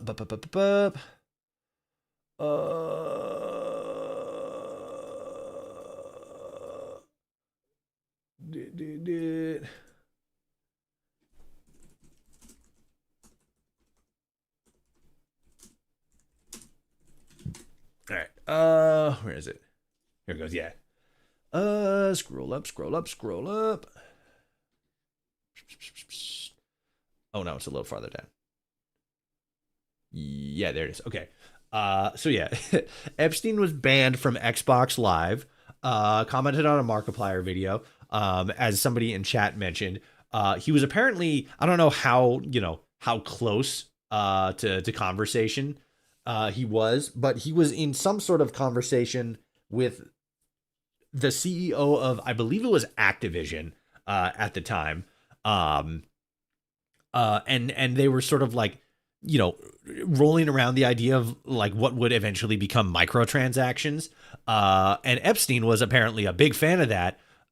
Specifically, if I remember correctly, seeing, like, specific, like, text documents and stuff saying that he was, like, all for getting children involved in the economy, which you know, I don't think he's like, pro like child labor or anything like that. But I mean, at the same time, this is Epstein we're talking about. But the point is, because, microtransactions are in video games, and at the time, video games were mostly marketed, maybe not mostly, but like partially marketed towards kids. That was sort of like a big thing. God, it feels weird talking about this. I don't want to fucking talk about this shit on stream. So like he had some sort of, stipulations in making that a thing, which is just in and of itself crazy.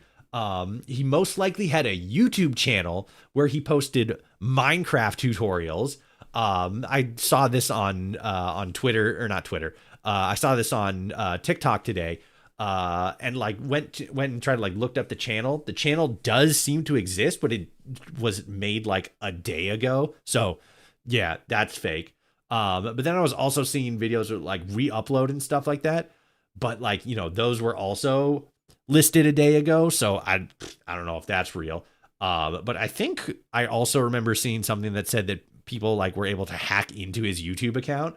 Because he kind of had to have an account to comment and stuff, so like something's going on with that. He was partially responsible for creating slash poll, which is an infamous 4chan board, where basically like all of the like red pilled alpha male, like all that stuff, that's where that comes from. From what I've heard, he had like the either former or current, I think former, lead, like the guy running 4chan, Moot, had some sort of meeting with him, and immediately after that meeting, he created the slash poll board, which for anybody who's been following American politics or just American culture in general, or internet culture in general, is a big deal. That singular channel is like such a massive deal for the internet in general. And now we know that it was partially created by one of the worst people in existence. Yeah. And it's so fucking insane. It's difficult to fully understand how absolutely banana ham sandwiches real life itself has gotten. We're living in like the worst possible. Oh yeah, and I also found this out like a couple of days ago because it also came across my TikTok feed. You guys know the Sham Wow guy? That fucking dude who was all like, selling you the Sham Wow, that orange fucking shop towel that was like, this thing will soak up anything. It'll soak up water. It'll soak up soda. It'll soak up my piss. Fucking that shit. And it's like one swipe and like, it's gone. It's the Sham Wow. One of those like really iconic, like early 2000s, fucking, what is it? Like late night infomercial things were like, buy this now as seen on TV, like all that shit. Similar along the lines of like, the Magic Bullet or like OxyClean, except, OxyClean was actually promoted by a sane human being. I say that because the Sham Wow guy, what specifically did he go to jail for? Sorry, hold on.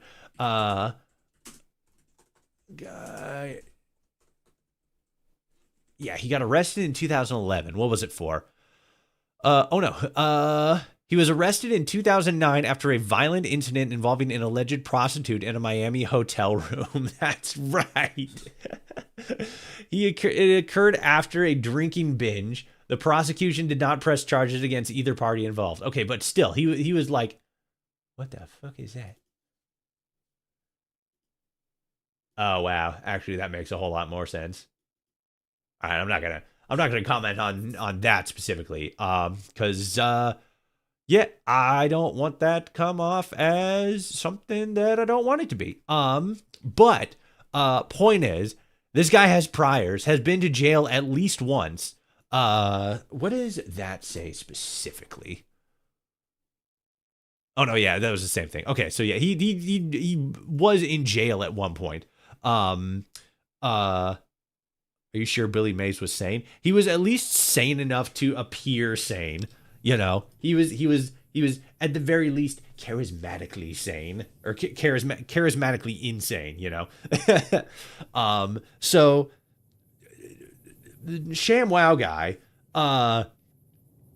hawking fucking bullshit products that don't work.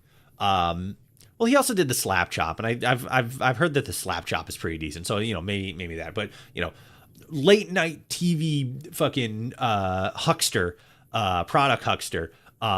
He is apparently trying to run for U.S. Congress. I saw a TikTok video just came across my feed. I don't remember if it was from him specifically, like his account. But it basically that, like, I'm the ShamWow guy. I'm running for Congress. And then he starts like going in and like fucking, what was it? I was just gonna say he was also the spokesman for Slapchop. He was, he was probably the spokesman for like a couple things. But like the ShamWow was definitely like his big thing. And then the Slapchop came a little bit later. But so like he's running for Congress and he's all like, I'm gonna destroy the woke. And like, you don't want this guy in Congress. And like because like apparently the guy he's running with, or running against rather, or going to be running against, is, you know, just like fucking so many other people in Congress. Some old white dude who seems like he should have been out of Congress 40 years ago. Which like the clip he shared was basically like him stammering over talking about some bill or something. I don't fucking remember.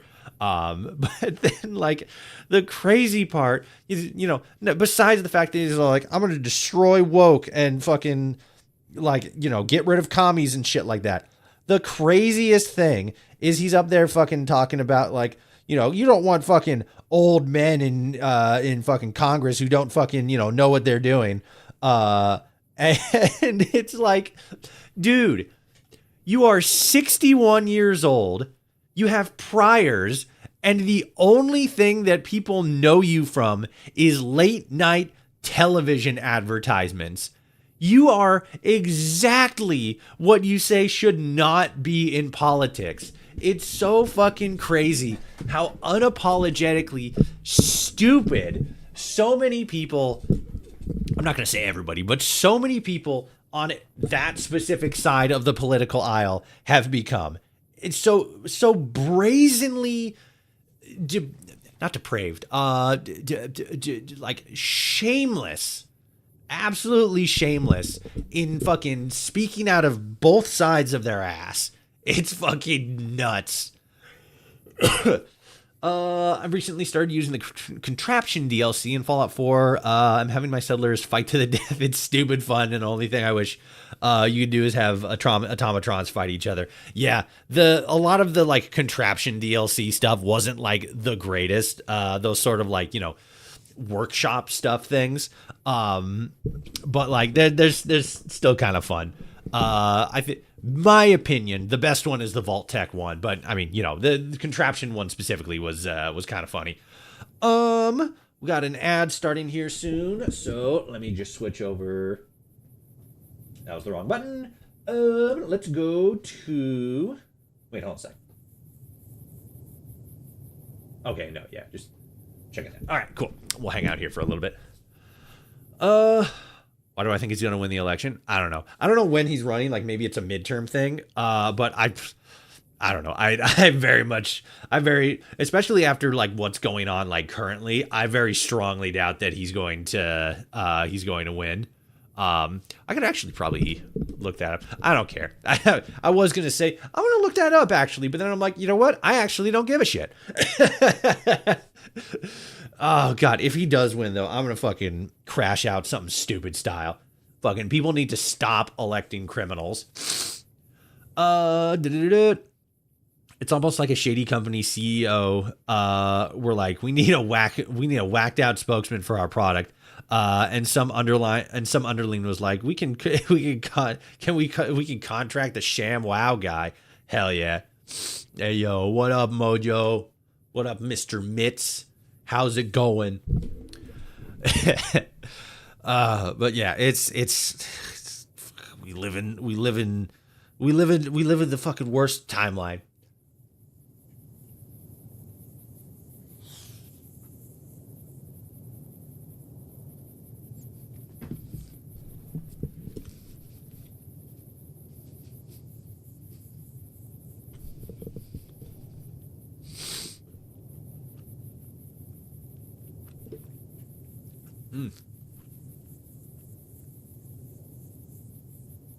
You underestimate the stupidity of the American people.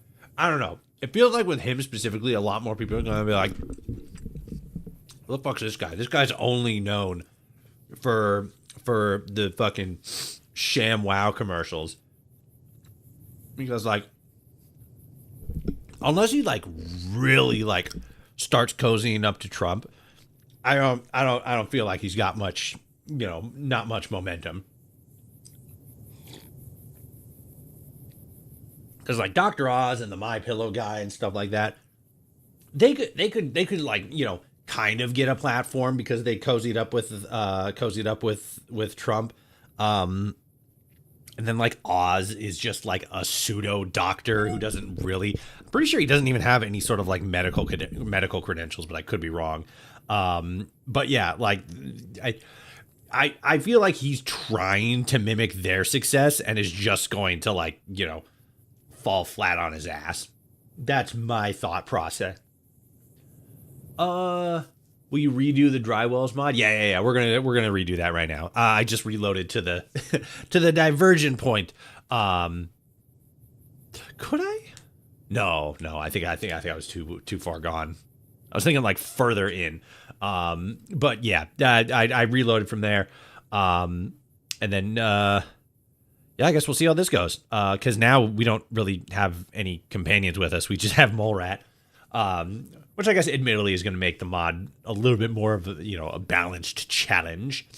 Going to find out what should show ahead, but the bullet and chosen ending rather than walking around eggshells type of thing they did. I mean, like the show specifically, like they said from like the offset, it like. Oh wait, no, okay. Never mind. I see now. They wouldn't be able to have the NCR Legion and Mr. House if they did that. Yeah. It was one of those things where it's like he kills the woke and hates commies. Toshi. God, you're so right. Fuck. I didn't even think about it. I didn't even fully take that into consideration. Damn, you so right. Seeing as how House dies in like 3/4 of the ending. Yeah.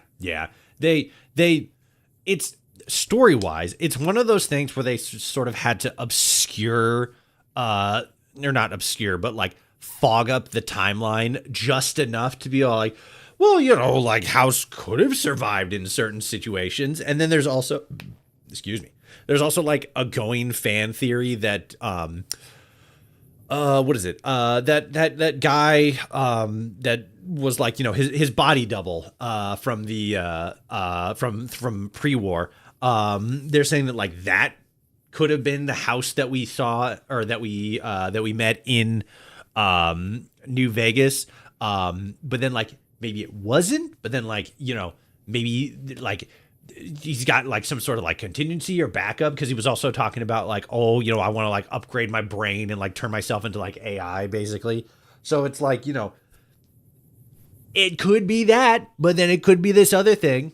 But then, like, that's what the showrunners, in my opinion, that's what the showrunners were trying to do because they're trying to, like, create as many potentials so that they, one, don't, like, sort of deplatform any specific outcome or ending from New Vegas, but then also take those same sort of big players and then bring them in so that they can be more active in season 2 and season 3.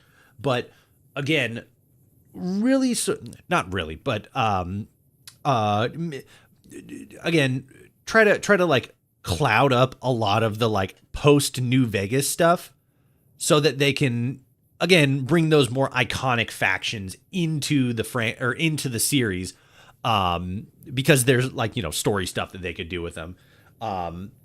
Me personally, I would kind of like to see some new shit, but at the same time, I gotta admit, the fucking Legion shit and the NCR stuff, it goes pretty fucking hard.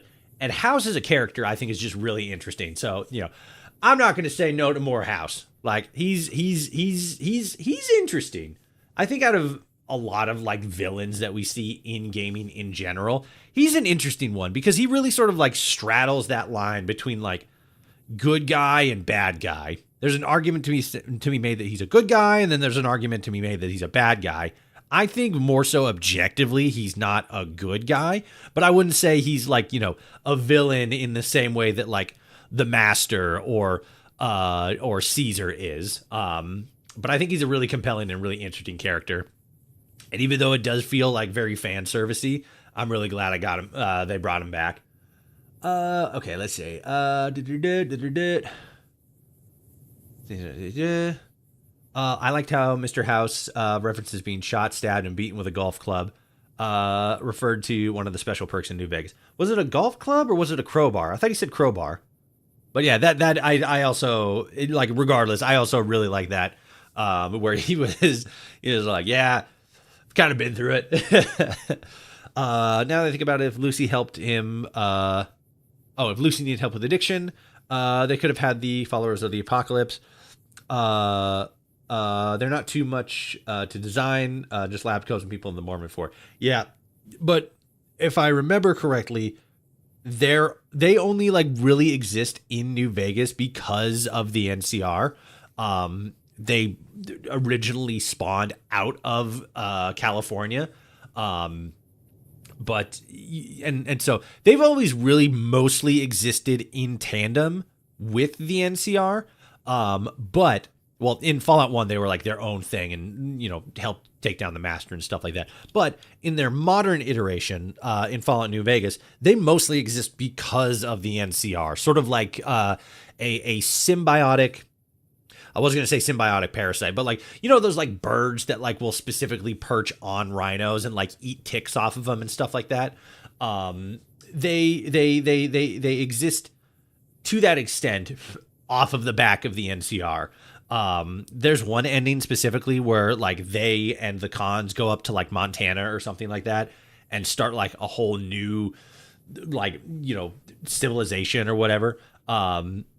Which is pretty cool. I think that's pretty dope. But I don't think that's like, you know, their canon route. I would like to see them pop up at some point in Fallout Prime though. That'd be pretty cool. But as far as them existing in Vegas, like, yeah, they if the NCR isn't there, they aren't there because they just can't exist sustainably outside of like a large nation like that. Sadly enough, or at least not yet. So they're dead or destroyed like everybody else. No, I don't think the followers are like, you know, destroyed or anything. I just think that they're like really like scaled back. Like they probably still definitely exist in the NCR, because in episode 8 it was more so hinted that the NCR is still like active and like out there, but definitely scaled back. So if the followers do exist, which I personally think that they do still exist, they're most likely like, you know, specifically like, you know, medics or like teachers or like some other humanitarian form for the NCR, rather than sort of being like, you know, separate or like on their own stuff. Closer to something like, you know, the Red Cross for us, where they're like their own independent organization, but they specifically exist alongside something else in a sense. That'd be my speculation. This is just my opinion. I don't think House on screen talking to Cooper in the last couple of episodes is not actually House, but Yes Man impersonating House. I don't think so, but that would be a really fun twist. It's just been Yes Man this entire time. That'd be cool. I would question mostly because he knew a lot of like pre-war stuff about Coop and stuff like that. But there's probably, you know, some sort of like there's definitely a narrative way they could probably write that to make it make sense. But yeah, I don't think it's Yes Man, but that would be a crazy twist. I'd be there for it. I hate dreaming. I just wish sleep was instant like in Fallout. I know, right? I don't like Todd. He pisses in my cereal, and I don't even like cereal. I just have a bowl of cereal, and he just comes in, he just pees in it. I'm like, why are you doing this, Todd Howard? And he's just like, because you can climb that mountain. And then he leaves. There's a Securitron next to the console in the same position when dropping the Yes Man, transferring to the main console and talking to Yes Man. Yeah. I think, and I was wondering, like, how are they going to, like, you know, make reference to like a Yes Man ending and stuff like that. And I think that's just what they did. That's really the only thing they could have did. They, you know, had him knocked over there. And then, like, if he did at all have control of the system, most likely within that, like, you know, 15-year time gap, he didn't anymore. Why are the... Oh, yeah, because they're technically hostile, but they're not, like, B2B, which is good. Boop, boop, boop, boop, boop, boop, boop, boop. All right.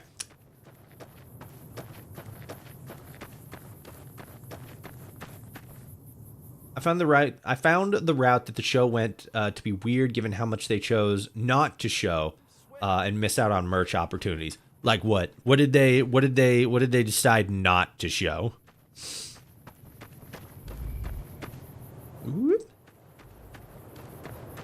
Like how they have tons of recognizable characters, but just 15 years older. Oh, like having like Cass or Raoul or fucking like, you know, Arcade or any of them. I mean,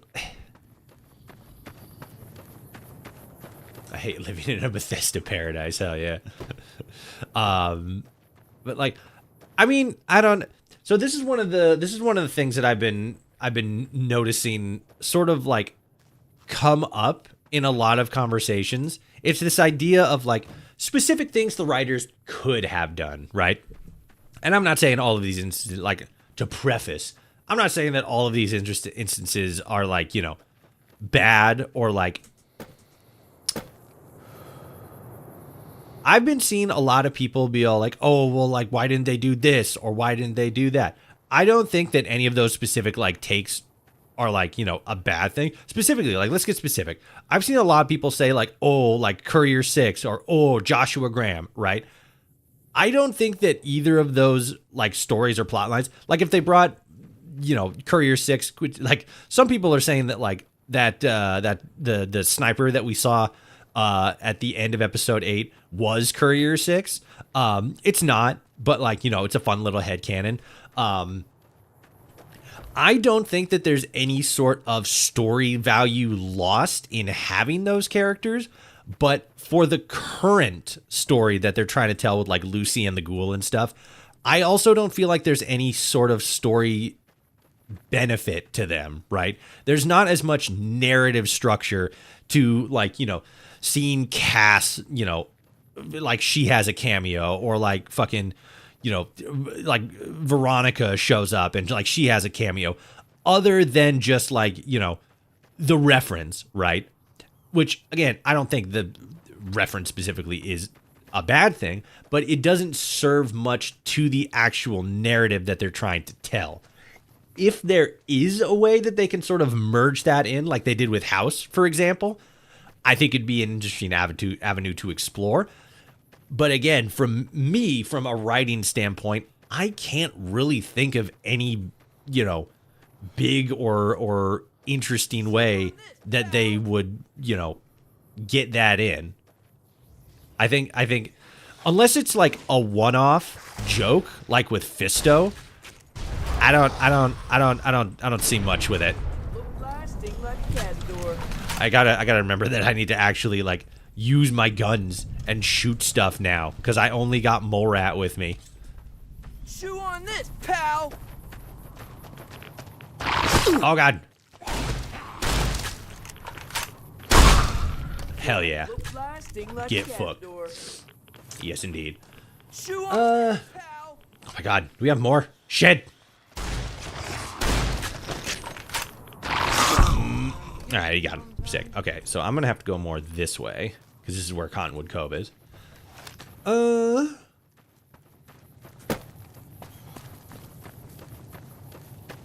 Yes Man could have knowledge of pre-war Cooper. Oh, fucking goddamn it. Alright, that was easier because you're not a glowing one. Because I'm sure the house kept meticulous records on all the people of interest to him, and the Yes Man could have access. That's also, again, highly possible. I don't think it's likely, but like there's definitely an avenue for that story wise.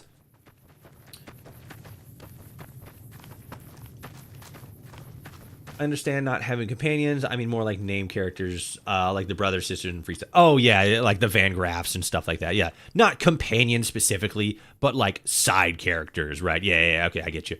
Again, it's mostly, in my opinion. You all right? Got a bush in the rock. Hell yeah. That Cottonwood?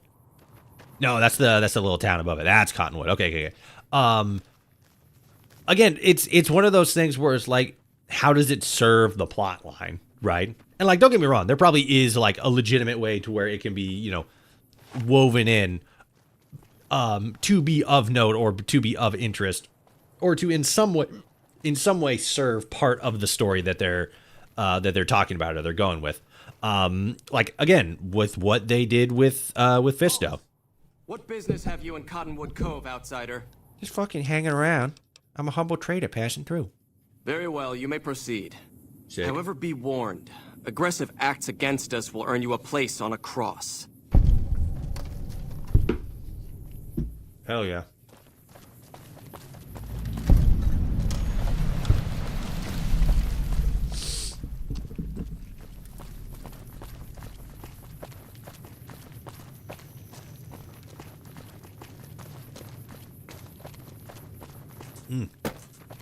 Sorry. Mouthful of food. Oh god, now I'm actually dying. Sorry. But yeah, I think that, God, fuck, excuse me.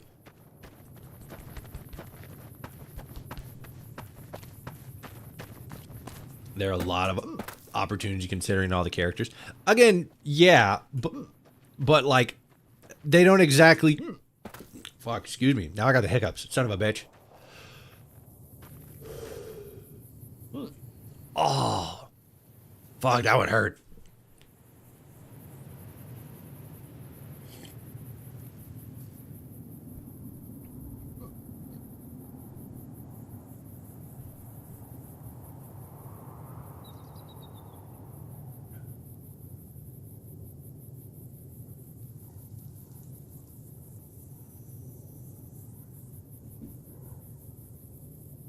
All right, I think I'm good.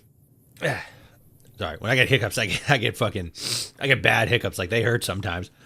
All right, I'm all set. My evil spell has worked. Yeah, it did. He fucking cursed me, gamers. I have a broken limb. Oh fuck, it's probably like my arm or some shit. God damn it, this is gonna get rough. What weapons do I have? Hold on a sec. I got dynamite. I got a whole shitload of dynamite. Okay, so shotgun. I don't think they're going to be running at me. I think they're mostly, like, ranged. So I probably want to go with... Probably don't want to go with that. The repeater, maybe? Yeah, I think the repeater is going to be good. But yeah, I mean, like, as far as, like, merch, you know...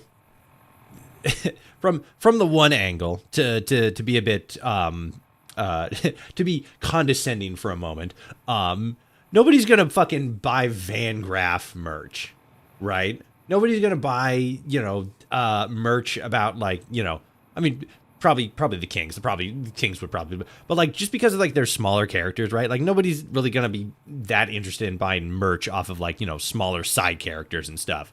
And then, like, as far as like opportunities for merch, this is Fallout. They don't need opportunities for merch. They have plenty of opportunities. There's fucking like U2s for like the new Death Claw, the power armor, fucking like all the main trio, Lucy, Maximus, all that good shit. And it's like they don't need opportunities for more. They got plenty. You say that, you never know. I mean, like, yeah, but like, again, we're going in a circle now. We're defaulting back to like, if it doesn't serve the plot, it doesn't, need to be in there. And if it's in there specifically because like it's a merch opportunity, one, there's probably way better ways they can do that. And then two, it again, who's gonna buy merch based on like a smaller third party character? If it was companion, right? If like Raul or somebody showed up, that would be something that'd be more, merchable, right? I guess merchandisable would be the proper term. But even then, like they don't need more opportunity to do that shit. We were just talking a little bit ago about yeah, but then like no, okay. They got the whole fucking Jones Soda Company thing, selling like Sunset Saspies and Nuka-Cola Victories and Quantums and grapes and stuff. Which I mentioned before. I have Nuka-Cola Victory. I have Nuka-Cola Victory. I have Sunset Sarsaparilla. I got Nuka Grape coming.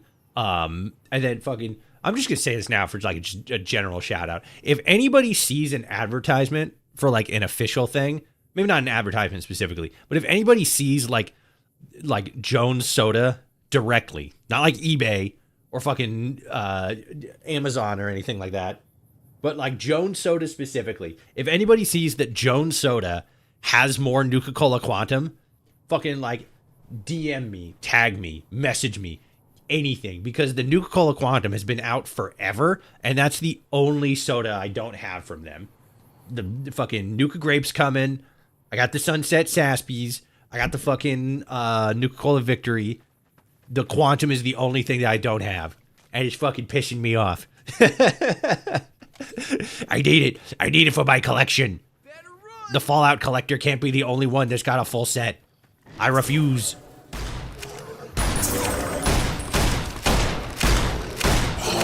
Bam. Oh, okay. Oh, there we go. Look like a little fly, sting like a cat's door. I was fucking like blam, blam, blam, blam, blam there for a second. Now I gotta figure out where that was.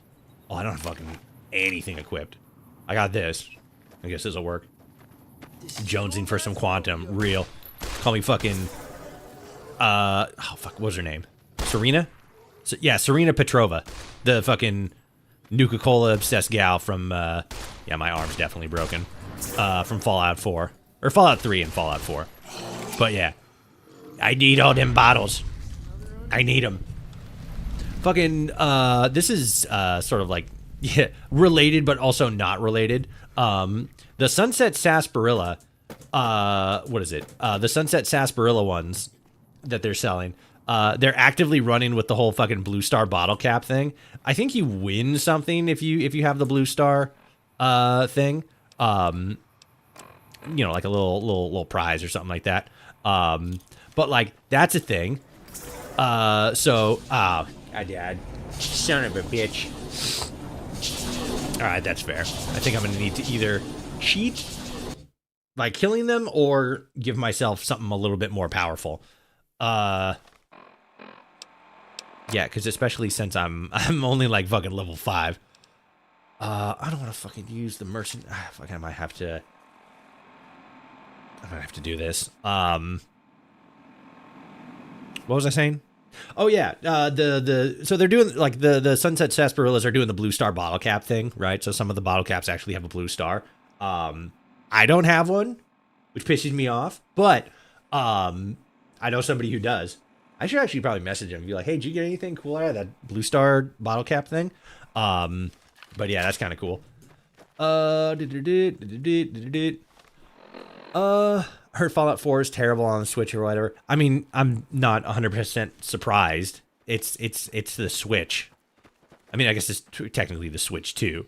But like, even when the original Switch came out, it was kind of dated technology, right? Like it was still like impressive and it was a thing, but it was definitely like, a little bit behind the curve.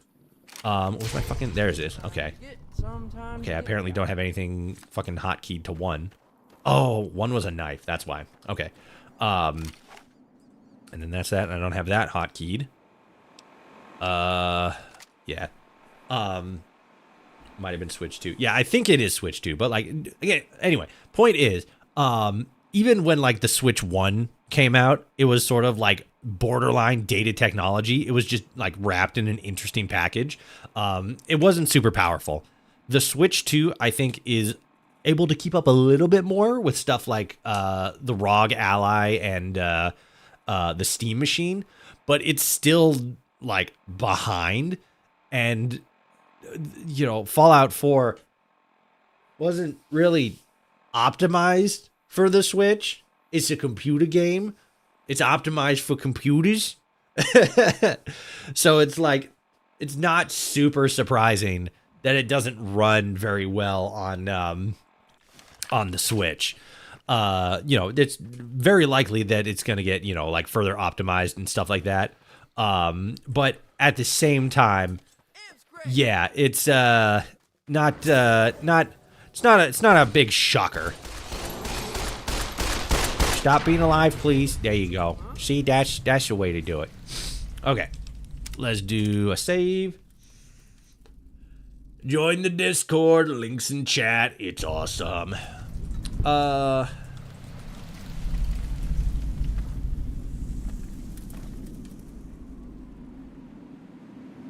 Speaking of her, what? The one guy who wanted to get in her Nuka-Cola bottle was very creepy, and he no longer exists in my save. What the fuck are you talking about? I would assume you're talking about Sierra Petrova.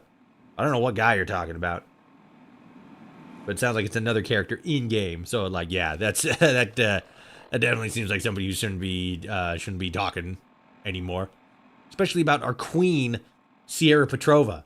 How fucking dare they? She doesn't fucking have any interest in him. She only has interest in Nuka-Cola. It's her passion. You're just an obstacle, a distraction. I believe it was mentioned in Fallout Day. Yeah, but still, like, you know. As viewers, we need a reward. Buy us all yachts for everyone. For anybody. Yeah, real. You'll need yachts. The guy who was crushing on her. Oh, you're talking for Fallout 3. Okay, yeah, I remember. Yeah, that guy was fucking weird. I didn't like him. Yeah, fucking every opportunity I had, that guy got greased. Like he got tipped over something bad. Dude's fucking creepy. Boom. Oh, boom. Shit. Fuck. You cannot be alive anymore. You're not allowed. Don't run from me. Oh, fuck. There's a guy behind me. I didn't even see you. Shit.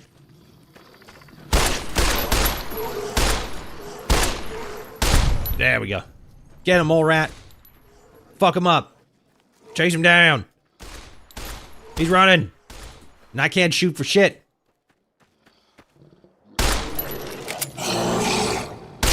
There we go. It's because my arm's broken. And I knew he was like gonna eventually come back, so I didn't want him to. I didn't want to give him that opportunity to return ever. Blah, blah, blah, blah, blah. There we go. Okay. Now I gotta figure this shit out. I feel like we should put into guns. I'm gonna dump into speech though, because I'm epic.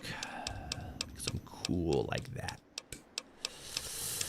And I'm gonna dump into toughness. Yeah. Wish I could do exoskeleton, but I don't got exoskeleton. No, those are just the hulls. Okay. What did I pick up? Sawed off. Right. Right.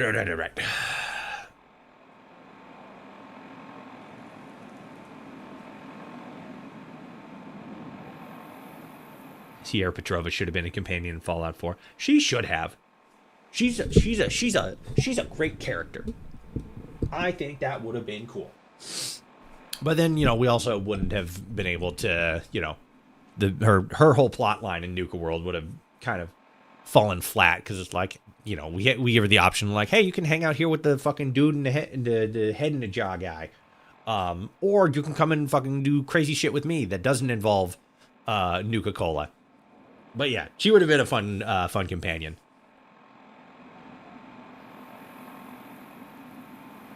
Probably could have been if they didn't have a voice protagonist. I mean, maybe, but like, I don't know. If season 3 has the East Coast Brotherhood, I pray they come in with the steel, white, and red or dark gray red paint jobs. Love those.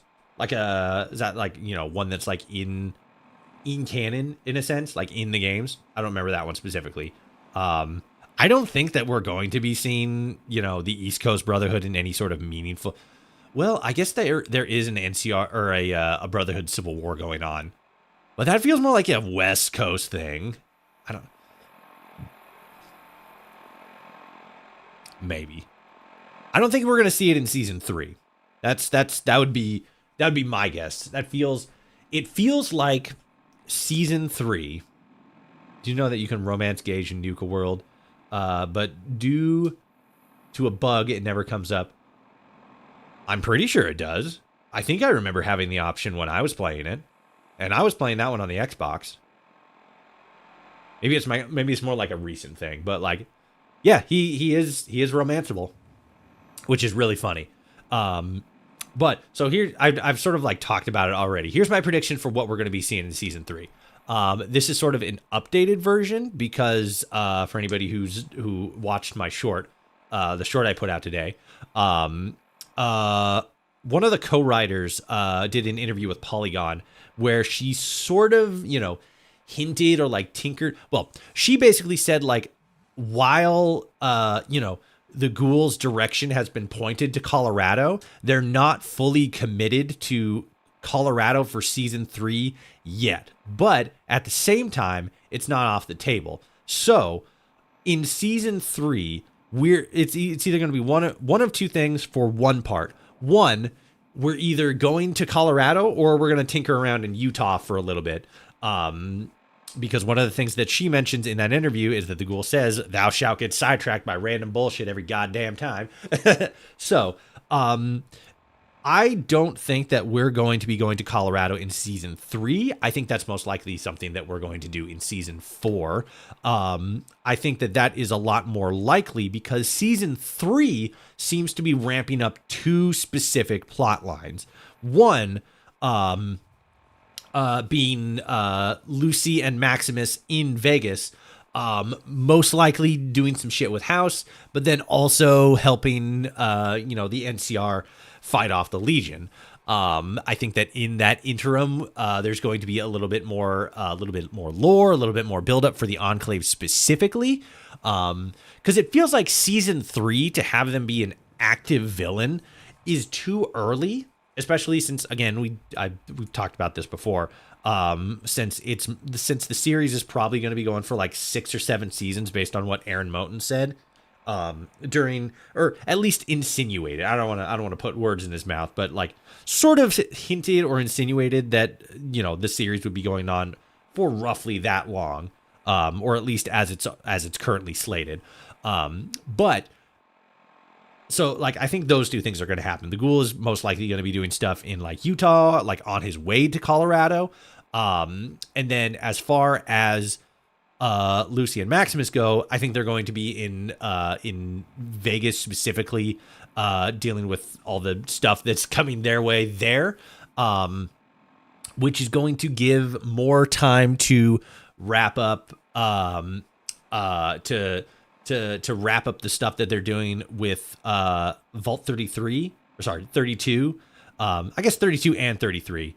And like Norm's whole thing, which I think that Vault 32 is going to go through another, you know, mass exodus, or you know, mass no longer being in just as did with the first the first season, and that's going to spill over into Vault 33, and both of those vaults are going to exodus up onto the surface, and that's when like Chet is going to like meet back up with Norm, or Norm is going to return to Vault 33 to, you know, try to bring some semblance of of control and sanity back to the place. Probably maybe actually becoming an overseer. That'd be kind of interesting.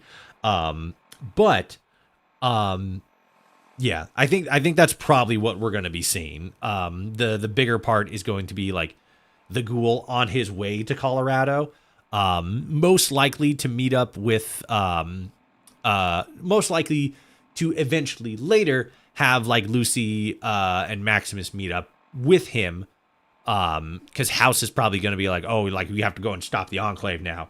And then as far as like the Brotherhood stuff goes, I think that no, Puerto Wolf.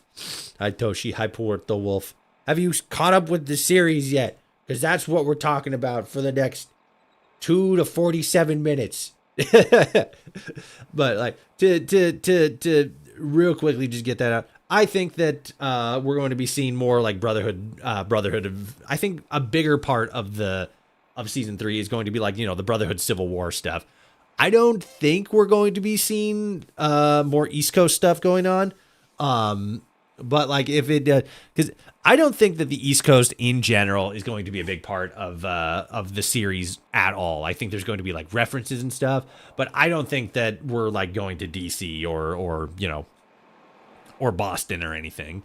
I could be way big wrong. I mean, we've already gone from California potentially all the way out to, you know, where they say that they're going. But like, yeah, I don't see it happening. I think I feel as if the series would probably go and like explore other places, but you know, nothing's really off the table. It's just that's just, you know, more so my perspective and my opinion. How are you doing, Puerto Wolf?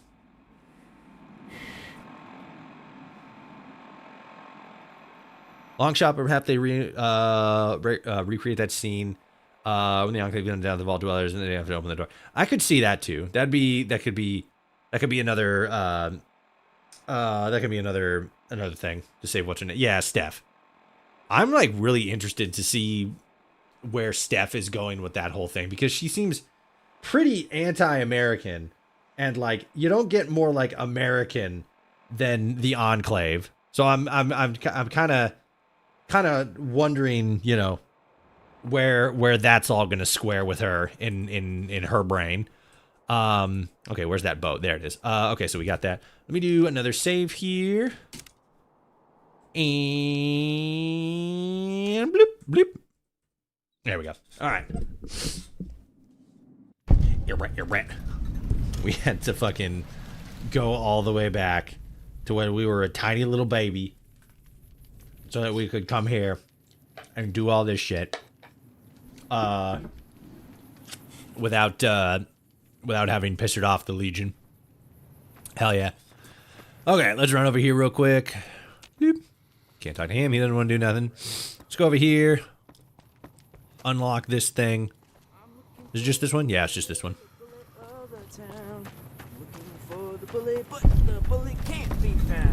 You're right. She got duped. I mean, maybe, but she seems at least smart enough to, you know, put 2 and 2 together and figure some stuff out. Especially since Hank apparently did like a whole lot of talking him up to her. Halt. Dry wells and all of the land beyond this gate belong to Kaisar. What business do you have here? Being awesome, duh. I'm here to find work. Is there anything I can help with? I mean, no harm, only a traveler. My business is to liberate dry wells from slavers scum like you. It's just the Nuka-Cola thing. It's just Nuka World all over again. Let me see here. Yeah.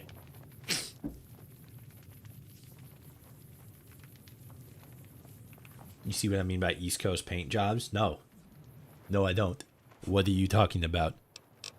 I'm a friend of the Legion. How can I help? If you wish to aid us, you should speak to Decanus Remus. He leads the Drywell's garrison. Decanus. I'm sure you are familiar with the Legion's laws. Ignorance of our rules will not save you from a cross. Oh, okay. Tell me more about Drywells and the people here. Our garrison protects the front gate with many loyal legionnaires ready to defend at a moment's notice. Sick. This location prepares many of the shipments that eventually reach the Mojave, and many legionnaires rest here before heading upriver. Up the hill is the Office of Slavery, our capture center, and some shops from local subjects. We allow the shops to exist as long as they aid us. Tony runs a barber shop, while Medicus Felix can provide medical care if you need it. Tony? Beyond that is the administrative building, the most important asset in all of Drywells. We protect it at all costs. The villa is where most of the subjects live. They don't bother us and provide aid when requested. Thomas and the elders ensure it stays that way. Finally, you will reach the slaves' quarters and the last drop. There are many merchants and travelers there. I'm sorry. Did a legionary just say that the administrative building is the most important part of the legion? Or a part of the, like, the town? The bureaucracy? The legion is pro-bureaucracy? My god. This changes everything. Office of Slavery? No way they got the IRS and Fallout. Hell yeah. Fucking, of course the Legion would do that shit too. Everybody's like, oh my god, fucking NCR taxes. Blah, blah, blah, blah, blah, blah, blah. Meanwhile, the fucking Legions out here are like, yeah, we have the Office of Slavery. We bureaucratically make sure that you are a slave in the Legion and pay your dues. I'm working, so like a bit of behind the scenes stuff. I'm working on like, I think I've talked about this at least once or twice before. I'm working on like a big collab video with another content creator. And we're partially talking, a big majority of the video is us talking about the Legion. And it's really funny because one of the things that, cause like everybody's like, oh my God, like NCR taxes, you know, all that shit, Legion, you know, roads clear, you don't got to pay taxes with the Legion and stuff. And it's like, yeah, you kind of do. It's just like, you're not, you know, taking a little bit out of like, you know, whatever your income is, or like you get taxed based on housing and stuff. The Legion is literally just like, hey, we need this, give it to us. And if you say no, they murder you. So it's like, yeah, you know, they don't have fucking, you know, they don't have an annual tax rate or anything like that. But like, you're not exactly like fucking going around and being all like, oh, I can just fucking like, I get all my money. It's just like, no, they want something from you, they take it. You give it to them, or they eviscerate you openly. But yeah, it's just real funny to hear him talking about like bureaucracy and stuff like that. Because if I remember correctly, that's one of Caesar's big gripes. Like bureaucracy bad, democracy, bureaucracy, all that stuff bad, Legion based. It's like, all right. Tell me about your laws. These lands belong to the Legion. All you see is thanks to Kaiser. You are lucky to witness our might as one of the dissolute. Thanks. Drug or alcohol use is not permitted within our lands. You are not to use, distribute, or purchase any illicit substances while in Drywells. You are permitted to bring your weapons with you, but use against any member or subject of the Legion will end in your death. Okay. Trading is permitted, and you will find that merchants are safer here than in NCR territories. There are no bandits or raiders along our roads. Do not disrupt Legion operations under any circumstances, and you will find that our lands are preferable to those you are accustomed to. You know, tell me more about Legion-controlled lands. All lands and property under Kaiser's rule belong to the Legion and follow its laws. We unite all peoples and tribes under a single banner. The Legion's watchful eyes ensure little crime makes its way into our lands, and the few brave or foolish enough to try are killed on sight. The merchants and subjects here are safe, and prefer our rule to alternatives. You are welcome to speak to them and see for yourself. The Legion may be evil, but by God, do they have drip. I mean, yeah, I can't remember if I read this somewhere or like somebody that I interviewed recently for the podcast talked about it, but like that's kind of one of the like staples of you know, the maybe not normalization, but the like what would it be? Like the acceptance rollout for like violent authoritarian regimes, right? It's like, oh, like their outfit is cool, their dress is cool, like oh it looks so dope. I wanna look like that because that looks cool. And then it's just like, okay, cool, you know, string these people up, put them on a cross because they, you know, have alcohol on them. It's one of those gateway mechanics to where it's like it just really easily like onboards people into violence and truly evil actions, such as with the Legion here. Like their drip may be going hard, but that's just kind of the bright sparkly mask to try to distract you from the fact that you're literally genociding people. It do be like that. NCR Rangers look cooler though. Well, see, that's the same thing. No. But yeah, the Rangers do look pretty badass too. Who are the hunters? Who are the hunters in front of the gate? Ah, the Hunters Guild. They are quite useful to the Legion and provide us with regular tributes from their hunts. They mostly operate outside of our gates and are permitted to exist only as long as Centurion Gaius Magnus allows it. Sorry, kind of thought that would go on for a little longer. Well, eh? Ugh. You have a name? Front gate guard, okay. Hold your tongue, wastrel. True to Kaiser. Did that guy just call me a wastrel? I don't fucking sing. Fucking idiot. Alright, what do we got around here? Our way. True to Kaiser. You're wearing a dress. True to Kaiser. Degenerates like you belong on a cross. Shut up. Fucking dweeb ass nerd. I'm gonna have to really fucking restrain myself from just pop, taking these sumbitches out. I don't like them. They piss me off. I'm crippled. I need a doctor's bag. Do I have a doctor's bag? I probably don't. Probably do not. I do not. Hey, how's it going? Excuse me. Fair enough. I can't believe fucking like that was that fucking the Legion slave that we saw in what was it? Episode 4? 3-4? B3. Yeah. She did not have a good time. That was a fucking huge bummer. Candace Ramus's bungalow. This is a bungalow? I guess it technically is. Alright. Woo! What'd they do to the fucking gecko? Oh no! He's fucking dead! My boy! Alright. What about this one? Ooh. Hello. Who's in here? They got books? Reading's allowed? That's not the Legion I know. The Legion I know. They're allowed to drink Sunset Saspies? Alright. Guys. Maybe the Legion's on to something. They got Sunset Saspies. It can't be all bad. Also, yes, I stole Sunset Saspies. Fucking sue me. Our way. True to Kaiser. Hello.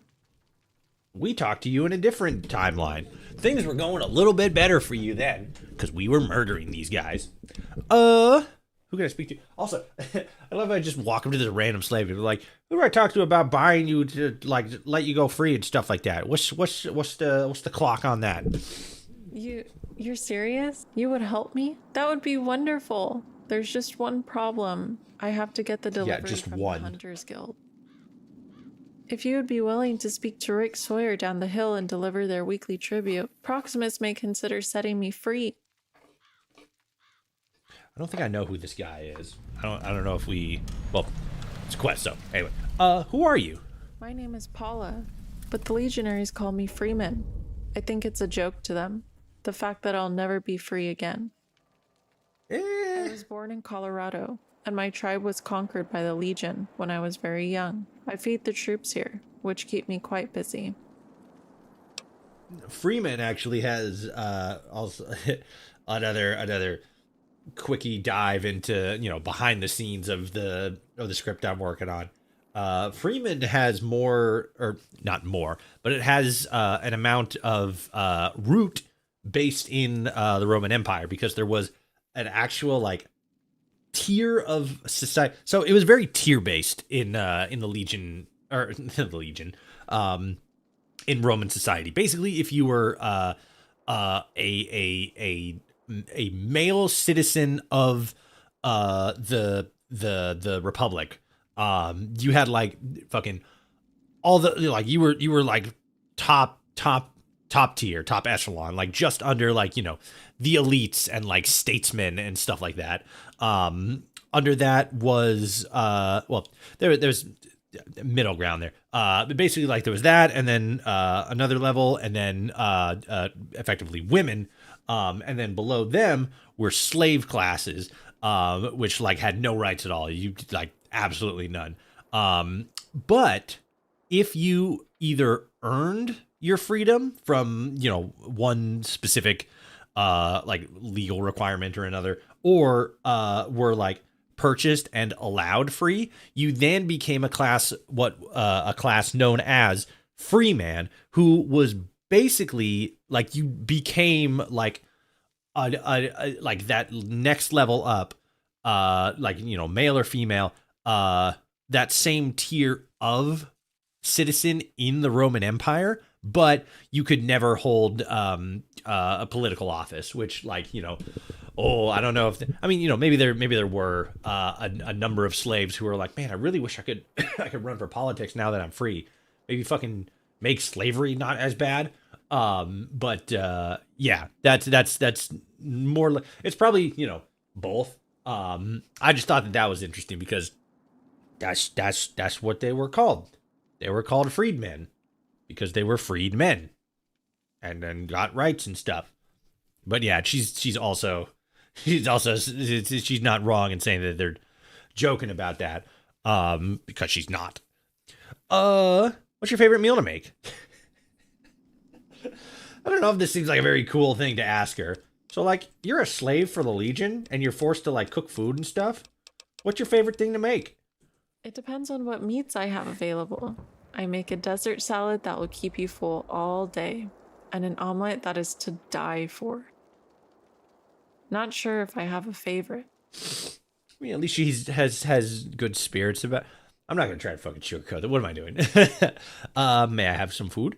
Sure, as long as you are in good terms with the villa and the Legion, I would be happy to give you some food. What would you like today?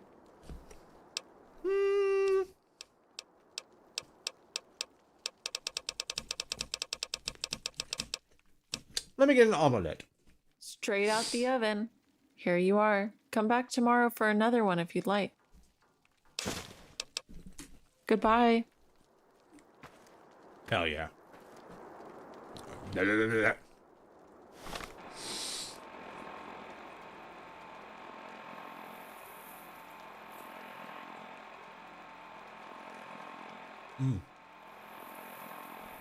Sorry, big mouthful.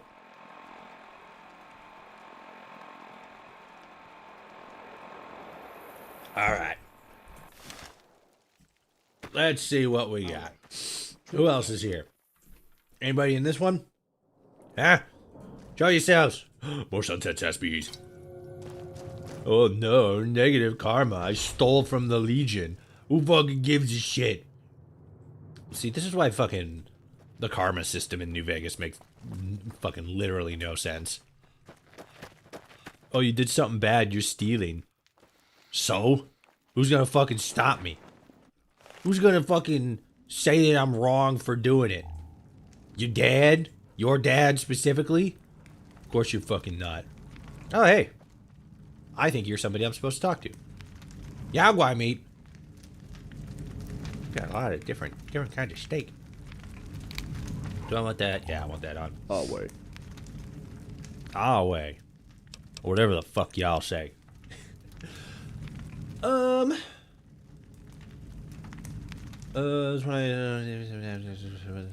when good neighbor. Too cool for Diamond City, but good neighbor. Is really cool cats are at.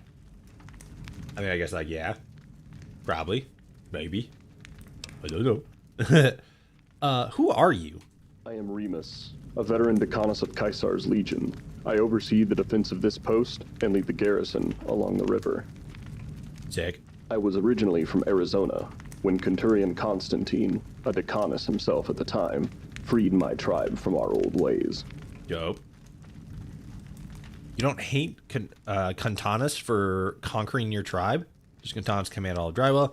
Yeah, you don't hate him for conquering your tribe? Do the blind hate those who give them sight? Does a child hate its parents for giving them life? Some do. No. The Legion and Constantine raised my tribe from the ground and showed me the truth. Might makes right. And the Legion is mighty. Ah. Does Constantine command all of Drywell's? Constantine oversees Drywell's when Gaius Magnus is on campaign. He is Gaius' second, and one of Caesar's greatest soldiers. Alright, let's talk about something else. Very well. Do you have any work for me? I may have a task that needs an outside hand. There's a merchant along I-40 that has been harassing legionaries, asking probing questions. I don't want him dead. I want answers. Sending legionaries would likely result in the loss of the merchant's head, and, with it, his ability to speak. Yeah, that does tend to happen. Figure out who he works for, and why he is asking so many questions. Prove to me that you can handle this task with discretion. Okay. If you can, plenty more work will become available to you. The Atom Cats suffer from being a once encounter when they could have been like the Kings. I mean, like, yeah. There was a bit of cut content where, like, when you actually first approach the location, they actually... No, excuse me, I misspoke. It's not cut content. The thing is, there was, like, a mistake in the coding or something like that, and, like, it triggers right after you leave the vault as opposed to, like, a proximity-based thing. But basically, what was originally supposed to happen is that you're supposed to approach the Atom Cat's, place, and they were actually starting to line up for a foot race, where they, just like a hot rod race, they're in their power armor and they just run a race. I actually made a video talking about this. I just never released it. I think it's actually still in my stuff. I just never.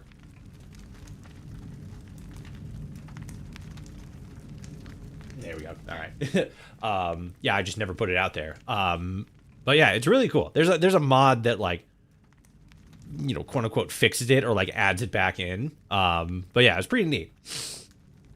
But yeah, they're a pretty small faction. I don't know. Fallout 4 in general has a lot of, like, potential that doesn't feel like it was, like, utilized in maybe, like, the best way, or, you know, this, that, or the other thing. Yeah, there should be a quest mod that gives them a quest line. Yeah. It's one of those things where, like, I think there's just, as far as, like, modders go, I think there's just not enough interest, you know? And the people who are, like, interested in, like, seeing more from them, just, like, don't know how to mod or something. There's a lot of potential in them, but yeah, so far nobody's picked up the creation kit and really done anything with them. Sadly. Let me get some more food.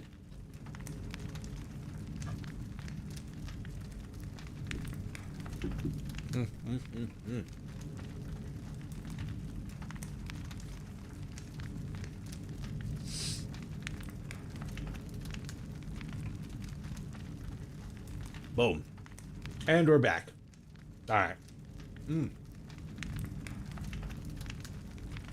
Dope. What is this place? This is Dry Wells, a strategic supply post for the Legion and a command center for operations heading west. Our primary objective here is to reinforce the Legion's advance into the Mojave, and to provide reinforcements to Caesar at a moment's notice. So you basically sit around and wait for something to happen? Look, everyone, this profligate can tell jokes. Put on a clown hat for me, profligate. Tell me some more jokes, clown. Okay. Let me ask you something. Uh-huh. If a shipment of supplies is sent from Arizona to the Mojave, and there's nobody here to move it, how will it reach Caesar? Courier, stupid. This position is key for the Legion, and the NCR knows it. They want everything east of the Colorado too, but they can't have it. It's Caesar's.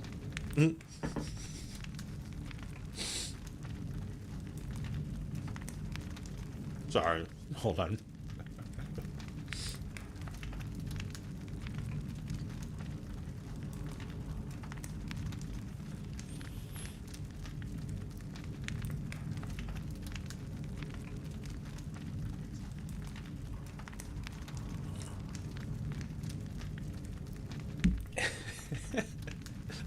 Just the way you deliver that line, I'm like, they want everything east of the Colorado, but they can't have it. It's Kaiser's.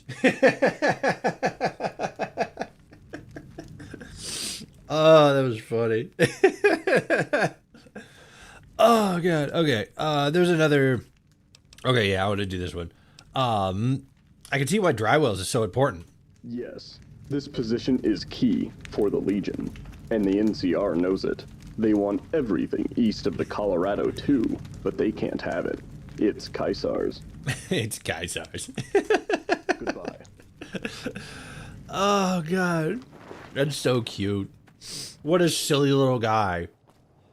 He can't have it. It's my friends. All right, Dr. Man, where you at? Hey. Villa resident, why are you so fucking disturbingly pale? You're like Ghost from fucking the other thing. What up? Felix, sorry. Saspies. Do you need any medical attention? Yeah. Actually, I do. I got fucking broken legs. Who are you?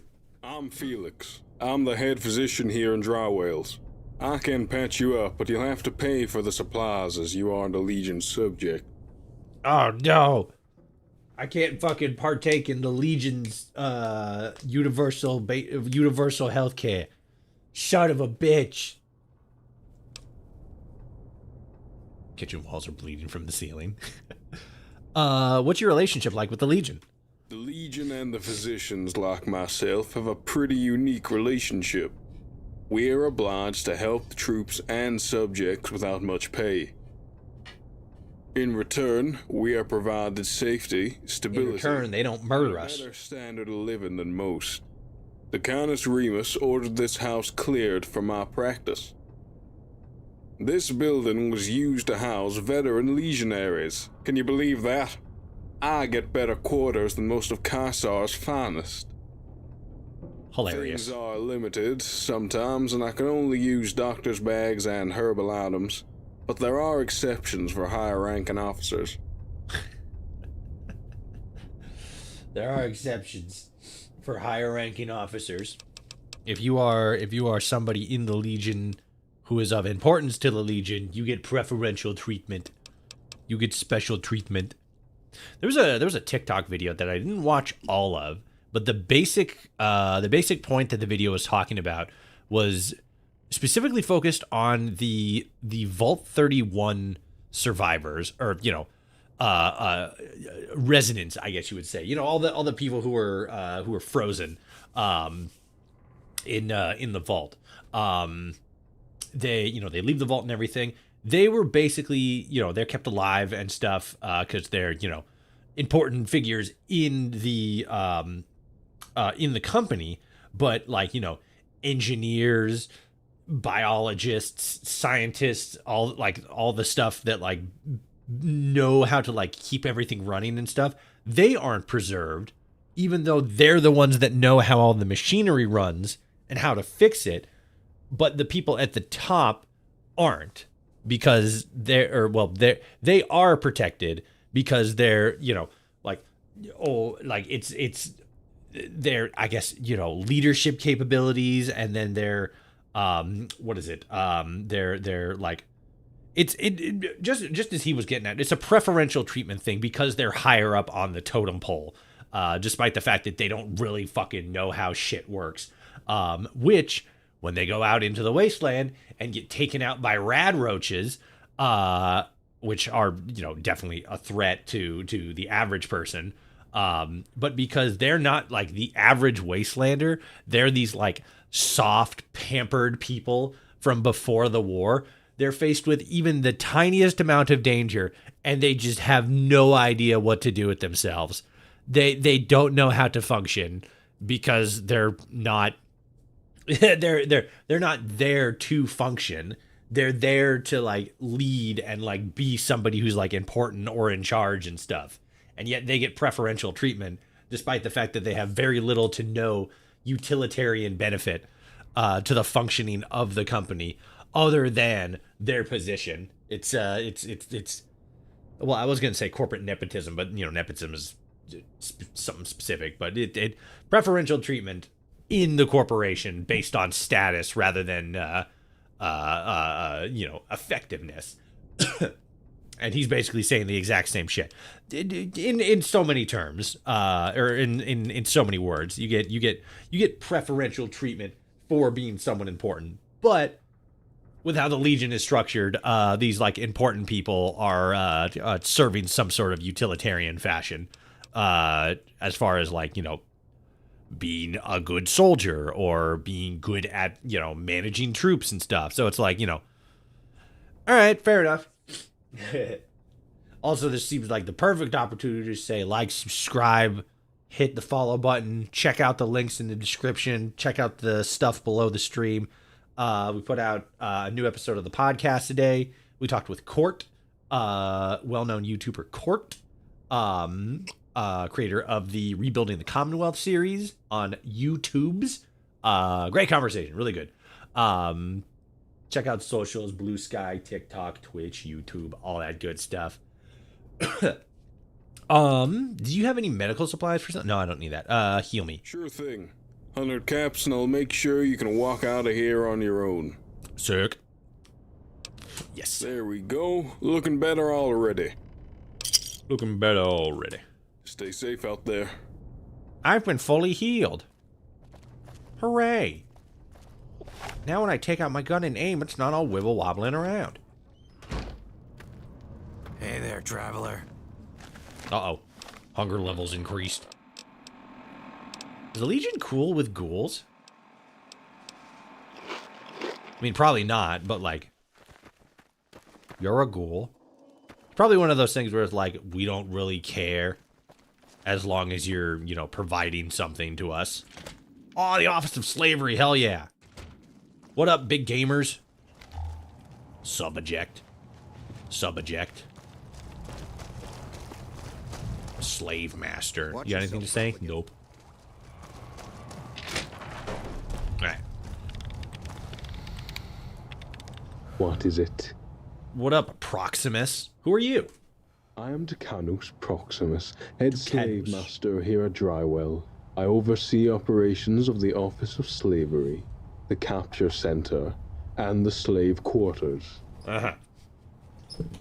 It may sound like a lot of work, but I have a talent for administration, especially in regards to the cattle.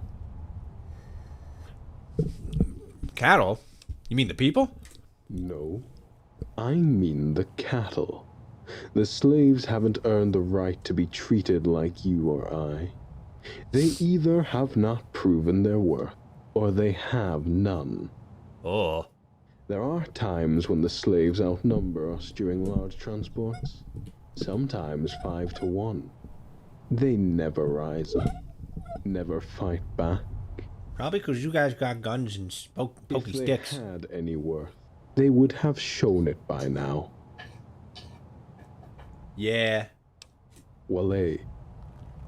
Ah, way. Whatever the fuck y'all say to each other. I was kind of expecting a little bit more out of that guy. Our way, true to Kaiser.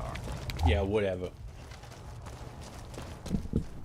You guys fucking typing away on your fucking nerd computers? What a bunch of geeks. They got a Sunset Saspy machine. God, the Legion are just fucking big root beer fans, apparently. Oh, no, yeah, we tried talking to you. You got nothing. You are uninteresting. Uninteresting and boring. You guys got anything to say? There's a Wastelander. Sun-scorched supplies employee. Hey there. Is that a store? A shop?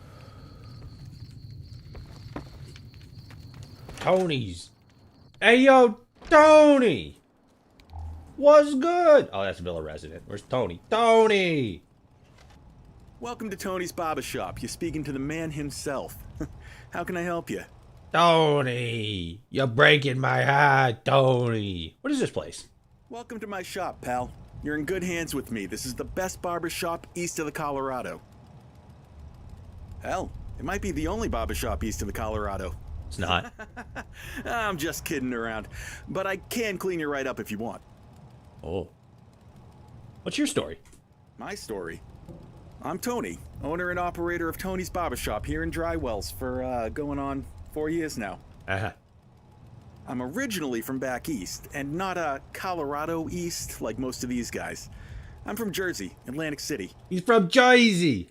Lost all my caps out there and had to hitch a ride with some caravans headed west.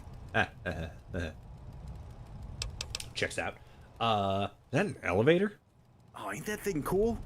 When I first moved in here, it wasn't working, but Dan over at the villa helped me get it running. Sure was a pain in the ass getting up there with the stairs removed.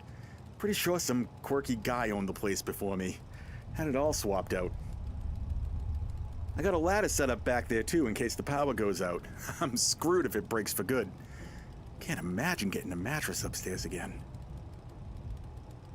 Okay, so you live down there.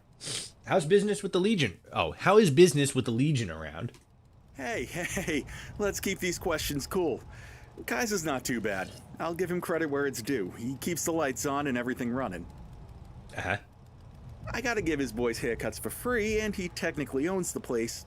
But they have no problem with me living here and making some money. Okay. Most of the troublemakers left town when the Legion rolled through, and the villa has a lot of customers. Business is booming, baby. See, one time, I had a guy not pay for his haircut, so I yelled at him down the street. Saw a legionary chase him down and just cut the poor guy's hand off. Kinda felt like it was my fault, you know? Yeah, that's it's kind of the general negative, situation you find yourself in when you're living in an occupation. Come back soon now. Fucking cut the dude's hand off because he didn't pay for a haircut. Shit's fucking crazy. Oh, damn, he's got a fucking double wide mattress. He's got cram. He's got a bathroom. He's got a pretty decent setup here. I mean, his bathroom's literally just a toilet in the corner with a sink. But, like, when you live in a fucking studio apartment, basically. It's not too bad. Never heard of a fucking... What kind of store was this before? With an elevator? Alright. Weird. Like you said, the power ever goes out. Fucked. Sun-scorched supplies. Modded? Yeah, this is the Dry Wells a Legion expansion mod by Toxic Whiteout. We were playing, kind of playing, the Long 15 mod, also by Toxic Whiteout. But I think we either finished that or sequence broke it. Not 100% sure. But yeah, this is what mod this is. Dry Wells. That's Mole Rat. He's another mod. I think it's just called Mole Rat. He's pretty cool. What up? Whoop. What up, Sam? Hey there. Welcome to Sun-Scorched Supplies. We've got all you need, so there's no need to look anywhere else. Seriously. Okay. What is this place? You're shopping at Sun-Scorched Supplies, the best general store available in Dry Wells. We specialize in, Well, we don't really specialize in anything, but we have a little bit of everything. General store. Got it. I still search for people playing Fallout the Frontier. I would imagine people still are. Because it's either people who are like new to it or people who are like, you know, revisiting it because the modding team is like, you know, going back and, you know, because they're doing Fallout the New Frontier. Not to brag and like shill for myself. I run a podcast, really tiny one on YouTube, the Adamcast podcast, like it's in the description, in the about section as well on Twitch. But I've actually had TG Spy on, and we talked to him and I interviewed about him and stuff. Didn't hear about the New Frontier. Yeah, so like had him on, right? And that was one of the things we were talking about. Basically, and like again, not to fucking like shill for myself, I'm kind of technically in the staff, but like I don't really do anything. He'd probably give me something to do if I like jumped in and asked. Actually, you know, that's not technically true. I did edit 2 videos for them. I did the trailer that they have, like the last trailer that they did, which I think is on their YouTube channel. And then like I did another one like a long time ago. That was basically just like a time lapse thing. But yeah, to the point though, effectively the New Frontier is, I heard a follow. It didn't pop up on my screen for some reason. Thank you for the follow. Outcast 1988. Point is though, they're basically going in and doing 2 things. One, deprioritizing a lot of the old writing, because yeah. But then 2, they're also, I believe, adding a new main quest line. They're basically like rebuilding how you actually get to the frontier, and then like rebuilding the like quote unquote main quest line. And then also like expanding and like editing a couple of locations. There's a new location, I believe it's called Sandlot. There's another new location, which it's not like a town, but it's like, you know, a more foresty area, which I think has redwoods. I think they're supposed to be. Which, as a native Oregonian, I gotta say redwoods are not a native species. That's California. God fucking damn it. But it looks cool. They're sort of expanding like the more like woodsy greenery areas, because that's sort of like a big part of Portland. Which me personally, the map, like the original map, is pretty solid, all things considered. Fingers crossed, no more controversy. Oh no, yeah. Again, I did like 2 like damn near 3-hour long interview with them, and we went over a lot of the controversy stuff, which I don't really like talking about a whole lot. Which is funny because like that's one of the bigger videos on my YouTube channel. But yeah, the controversy was a whole big thing. We talked about, again, this was a podcast episode, description, blah, blah, blah. Based on what we talked about, it definitely seems like TG Spy has learned a lot from the whole experience, and more importantly, realized where things went wrong, and seems like genuine in like, you know, rebounding and stuff like that. So I feel as if there is a lot of, me personally, I feel like what I've seen from the project is going in a good direction. But I also feel like a lot of people in the community are still are going to kind of like come at it like, oh, it's Frontier 2.0, let like round 2. And then they're just gonna like go into it and like either like genuinely like tear it down, or just like, you know, make up some stuff to try to tear it down, or like blow specific things out of proportion. Or just like try to revitalize old beef, which like I really don't hope. I really hope that stuff doesn't happen. I hope for the best for the project and everything. And again, based on what I've seen, some of the like behind the scenes stuff. It looks pretty good. I'm hopeful at the very least. But yeah, we played it a long time ago. And like, yeah, it's the world itself and like a lot of the side quests are pretty good. The main stuff is less than stellar. It leaves a lot to be desired. It's specifically the NCR stuff. It's so fucking bad. Oh god. Yeah, I'm waiting until 2027 or whenever RAM dies down so I can get a PC. Yeah, that's fair. I was talking to somebody else in chat a while ago. The Steam machine is coming out, and that's basically supposed to be like, you know, like the machine that's got like Steam on it. Like it's a console, but it's like a Steam for Steam. But then like it's also basically a computer too, so it's like that might be a viable option. But like, yeah, especially with like the fucking RAM prices and everything going crazy. Yeah, you either have to like really save up or just kind of like wait it out. Mod console, but console's limited. Yeah, it's unfortunately one of those things. But yeah, hopefully the you know, the price spike and everything dies. Hopefully this AI bubble pops so that prices can stabilize. I don't think I got anything that needs to be repaired. I don't think I need. Let me see what you got. Let me see what you got in your pockets. I need some money. I only have 1,000 monies. Throwing axe, sawed-off shotgun. Yeah, I don't think there's gonna be anything that I'm gonna super need.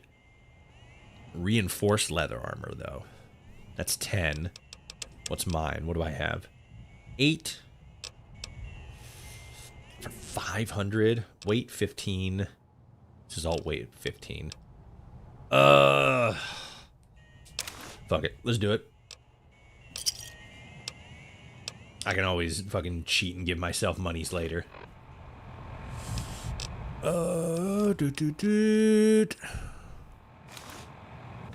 What's this look like drip-wise? Oh, this is basically Kellogg's outfit. Oh, no, yeah, I remember this outfit now. Oh, shit, but now I'm over encumbered. Finding comic books? Nope. But you're gonna carry my junk. Not like that. Shut the fuck up. Alright. Alright, sick. Alright, well, this definitely helps with damage resistance. Your resident. Ooh, upstairs. And upstairs. Hell yeah. But yeah, if you're just looking into like modding New Vegas, definitely check out Toxic Whiteout's mods. Long 15. I mean, you know, this, if you're waiting for the prices to come down.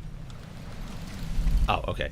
If you're waiting for the prices to come down and stuff like that, it's gonna be a while. But yeah, Toxic Whiteouts, Long 15, and then Dry Wells are pretty fun. We just got into Dry Wells, but we'd been doing Long 15 prior to this, and it's pretty solid. It's pretty good. I like it. I think it's pretty good. Also, Mole Rat's kind of fun. Just a little companion. He's cool. What's over here? Just some dudes. Just some dudes hanging out. Recruit Nemo. Awe. Yeah. Doesn't Nemo mean nobody in Latin? Ooh.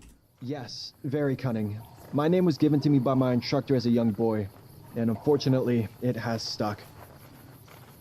My name is a reminder that I must outwork the other legionaries to prove that I am worthy to fight for Kaiser on the front lines.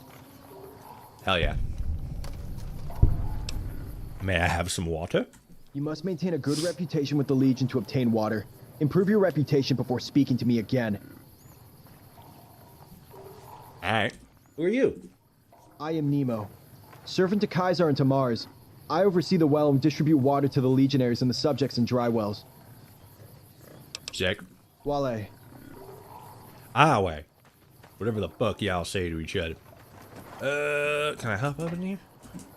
I'm gonna piss in your water. I'm gonna do it. Oh, I was on it for like fucking half a second. Hit! Yeah! Now do it again. Yeah! Zip! Alright. What do you got? You're just a wastelander. Oh yeah, sprinting mod too. Sprinting mod makes all the difference. Alright. What's going on up here? What's your deal? You just kind of hang out here on this rock all day? Nerd. What's this? Twisted Hair's cave? Aw, shit. Wait, why is there a whole cave for him? This is your last rodeo. They just kind of fucking leave him here? I don't think I hit a single one of them. Float like a blowfly, sting like a catador. Fucking God. Volrat's just coming in here and just fucking chopping everybody's heads off. It's like Virgil from Devil May Cry. God damn.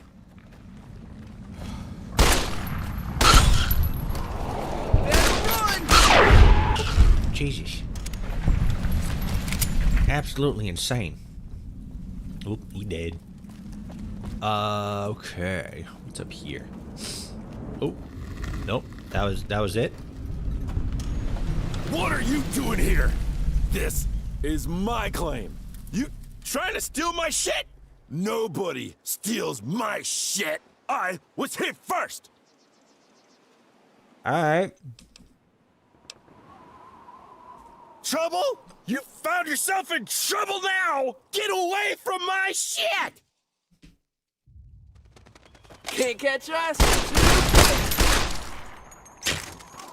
Yeah, get him. This could have ended peacefully, but you had to be a dick.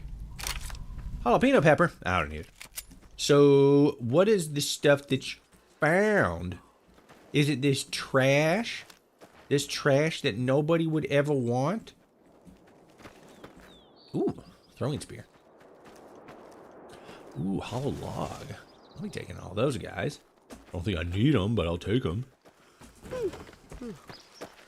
Okay, so what's the story here? This is where members of the Twisted Hairs used to live?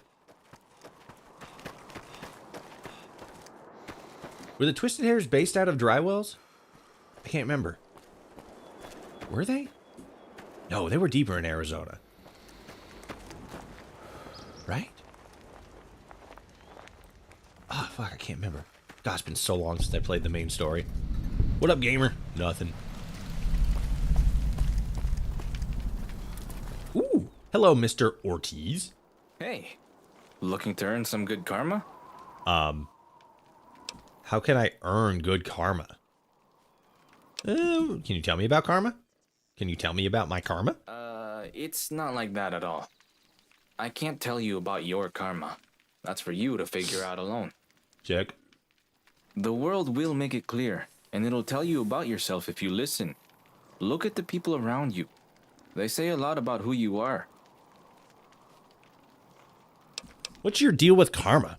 My deal is what goes around comes around.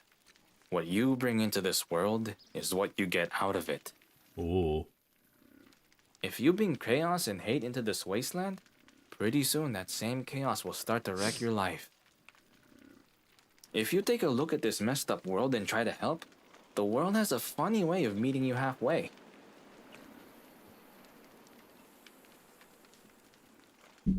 I don't know. I think I've made it personal in my content and stuff. I think I made it pretty clear that I don't very much think that karma in New Vegas has any sort of like real implication. It's just one of those things where it's like a holdover from Fallout 3. Because in Fallout 3 it had like a narrative purpose, but then it also, or maybe not purpose, but more so like connection, right? It made sense narratively, despite the fact that like the way that it was utilized with like, oh, certain companions will be friends with you depending on your karma. I didn't really like that. I think that was kind of boring and limiting. But narratively, it made sense. It made sense to have it in there. New Vegas, it doesn't. It doesn't make any. It doesn't make any narrative sense. It doesn't have any mechanical sense outside of like 2 or 3 instances. And overall, it's weird. Doesn't add up. The reputation system and stuff that makes way more sense, and is way more relevant. Karma, no, useless. How can I earn good karma? There's a lot of good karma to be earned if you know where to look. You could start by talking to Paula, the cook down in the mess tent. She's been treated pretty badly, and she's in rough shape. Didn't we already talk to her? If you help her, I bet some good karma will find its way to you. You could even talk to Thomas about finding her a place to stay here. Let's talk about something else. All right. Talk What about do you the want to talk about? Unshackled Part 1. Ooh, tell me about yourself. I'm Diego. I'm originally from East Arizona, down by Tucson.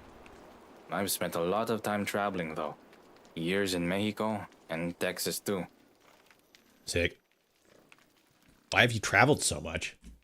I travel where I can do some good. I'm only here in the wasteland for a short time, let's be honest. Might as well make the best of it. I'm a firm believer in karma. People usually get what's coming to them, one way or another. I like to help speed up that process. Sick. What's Mexico like? Mexico like? It's a mixed bag, like anything out here. It's a hell of a lot more lawless than Legion lands, but that does mean more freedom. There's been a ton of fighting down in Baja with the NCR, and Gaius Magnus has been marching around chopping off heads lately too. The 2 big factions are trying to gobble everything up, and the regular people are caught in the middle. Nothing new. That's what it do. That's what it be like. What's Texas like? The Lone Star State. Well, let's see. There's a pretty big Brotherhood presence there. A lot bigger than anything I've seen out west. The Legion is gearing up to try and take it, but there's a lot of empty land and not many tribes to conquer. Not ideal for Kaiser.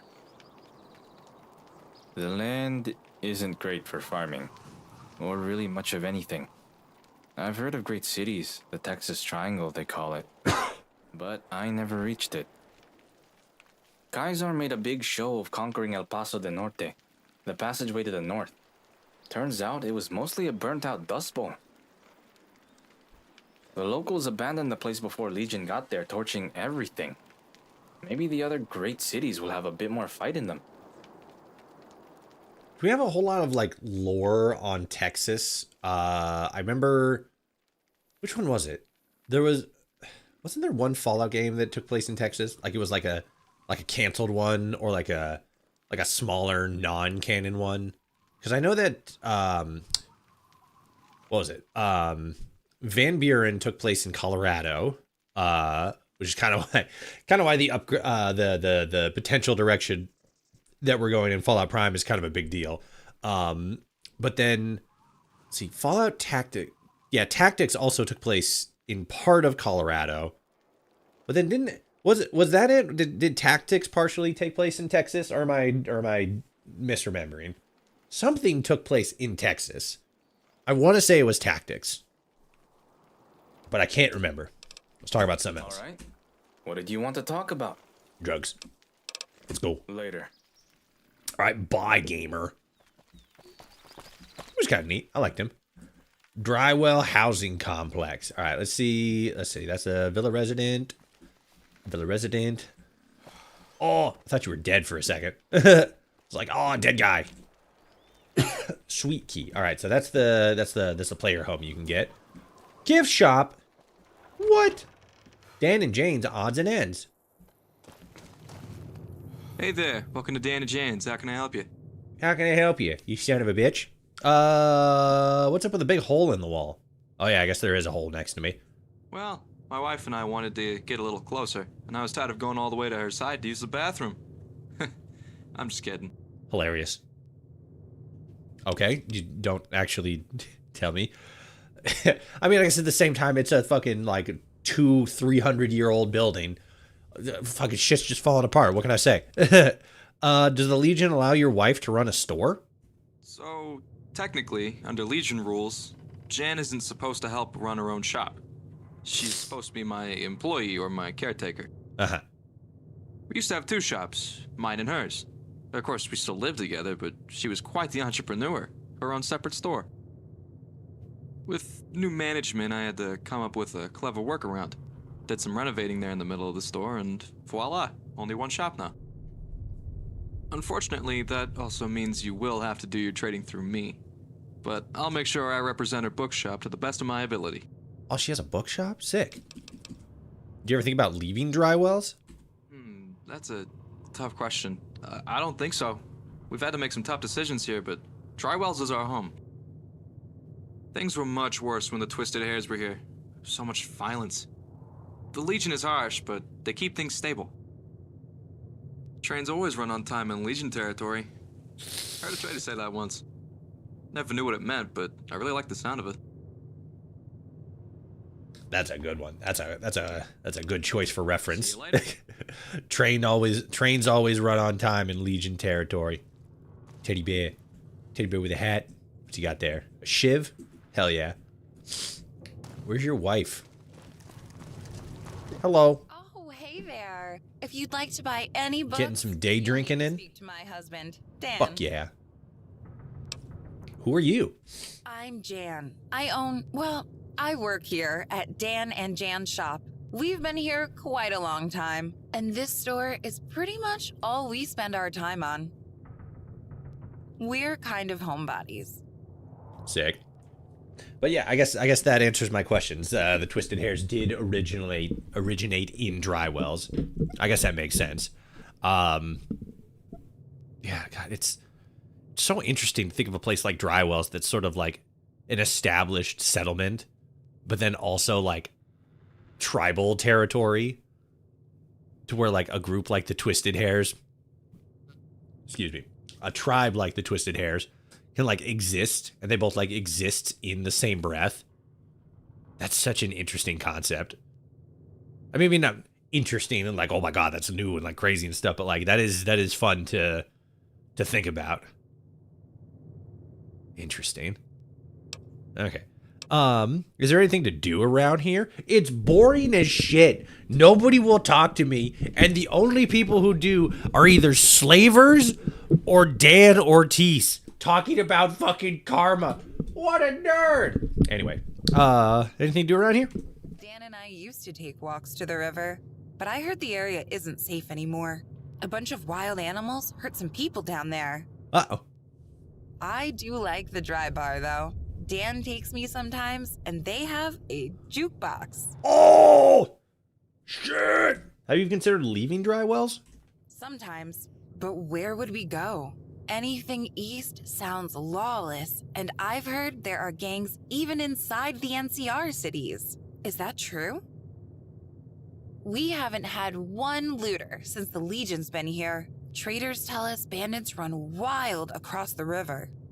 You know, it's kind of one of those things that you just run the risk of when you live in a free society. Oh no, I might get fucking beset upon by gangs, or somebody might try to steal my shit, but then at the same time, I have basic human rights. Damn, what's the trade-off? All right, what do you got for sale? Probably nothing that I want, but let's take a look-see. Yep. No. Yeah, and you got some foodstuffs, which is good, but I probably don't need anything right now. Thank you, Dan. Thank you, Dan and Jan. See you later. And your store of many things. All right, so is there another next door? Yeah, it's this one. Bada bing, bada boom. Boop. Okay. So you're just a dude. Yep. And then you're just a dude. Here's Diego's. What you got in here? You got some Sunset Saspies? I will allow you to keep them, because you at least seem like a chill dude. Oh, you got a fucking guitar? Fuck yeah. Let's fucking go. You got a guitar? You got a bed? Surprised the Legion allows you to fucking keep a house like this. Like, it's no fucking mansion, but like, goddamn, it's something. What up, the dry well? Let's go. Who do we got in here? We got some dudes. What up, Noah? What can I get you? Drugs. Who are you? I'm Noah. I've been the owner and operator of the Dry Well for going on 6 years now. The bar was just called The Well back in the day. We sell drinks, although not the kind you're likely used to in a bar if you're not from around here. No alcohol allowed in these parts. Ah, dry. Clever. Clever. Noah, I applaud you on your cleverness. How's business? Business is alright. There's a decent amount of travelers that come through here. The villa's generally pretty safe, which beats a lot of places. There's not many other options, which makes this place pretty popular among the locals. Even Legionnaires come in here occasionally. I never know if they're here to buy something or to raid the place looking for booze. It's a little nerve-wracking, to be honest. Yeah, especially with how fucking scary these guys are. You guys saw the Legionaries in Fallout Prime Season 2? Those guys are fucking scary as shit. Even when they're not like fucking 8 feet tall. They're just fucking scary and intimidating looking. Tell me about dry wells. Well, let's see. There's Thomas in the housing complex, if you haven't met him yet. Nope. He's a real nice older guy who keeps things together. Mm-hmm. There's the Hunters Guild down the road, too. They're great folks. I do a lot of business with them. That's where I get most of my meat from. Tony's got a great barbershop down the road, and Dr. Felix is right across the street. I won't recommend you by competition, so that's all for now. Who's this competition? Oh, and don't forget the massive military complex overlooking the entire town. That's great, too. Ah, yes, indeed. What do you think of the Legion? Well, they're technically my landlords now. All property here is owned by Kaisar. We don't actually run anything here anymore. I imagine if the war got bad enough, they'd confiscate all my shit, which isn't ideal, but they haven't bothered me here just yet. There's a lot I'd change, but it's probably not a great idea to talk about that in public, or anywhere, really. Probably not. Seems like a good way to get, get like a little, You're gonna chop your head off, Noah. All right. Now that I've said that out loud in front of the entire patronage of this bar, let's get out of here. Bloop. I need food and sleep eventually. Drainage grate to dry well sewer connector. What's up, mole rat?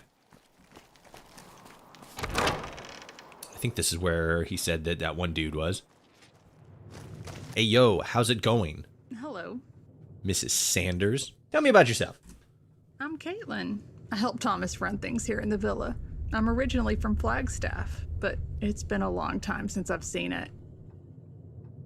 I moved here after I heard the Legion took over an old resort town. I thought I'd see it for myself. The town or the Legion?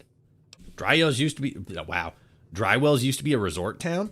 Well, before my time, this used to be a hotel, and the big administration building was some kind of grand event hall. That was a long time ago, before the bombs fell. It's amazing. This place is nearly untouched. Our little piece of paradise. Probably because for some reason it's in the middle of a fucking canyon. So you support the Legion? Trust me, I'm open to alternatives. But do you see anyone coming up that hill offering us another option? From what I've heard, the NCR is losing in the Mojave pretty badly. Ah, propaganda. I don't see any chance they'd be able to make it this far east. Who else would be able to defend this place? We sure couldn't. I could. Alright. How can you call this place paradise with the Legion around? I'm here with both my arms and legs, aren't I? I even have my own bed, in a room where I can sleep safely at night.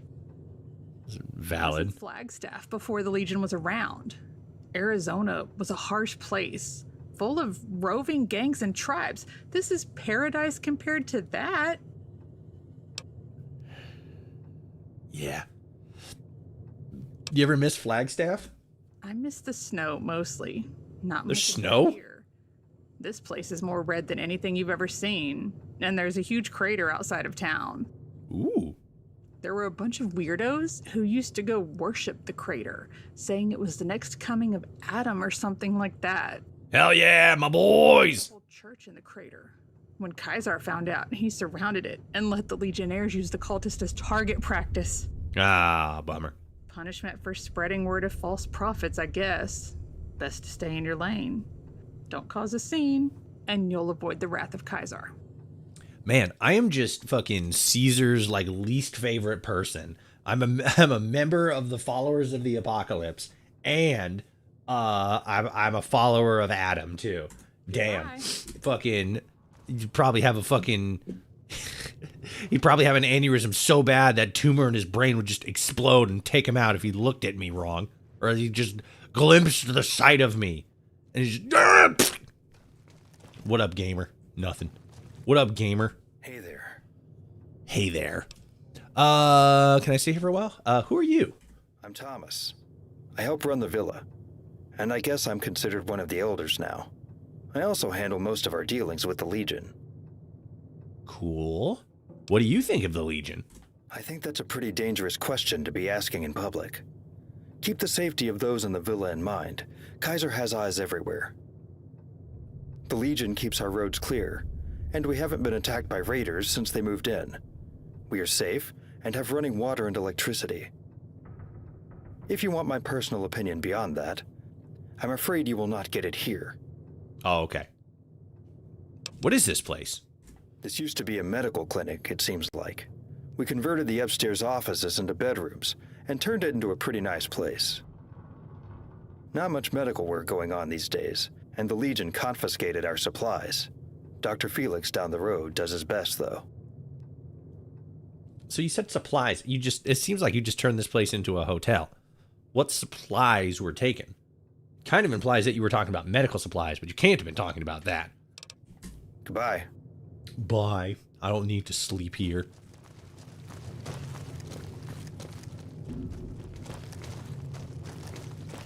Yeah, it's just a hotel now. It's pretty cool. Outside door. Let's go. Oh, I can't jump off the. Oh. Why is there a sniper rifle up here? Who's gonna fucking get sniped? Who you gonna snipe? That's scary. Okay. Give me one quick second. I will be right back.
I'm back.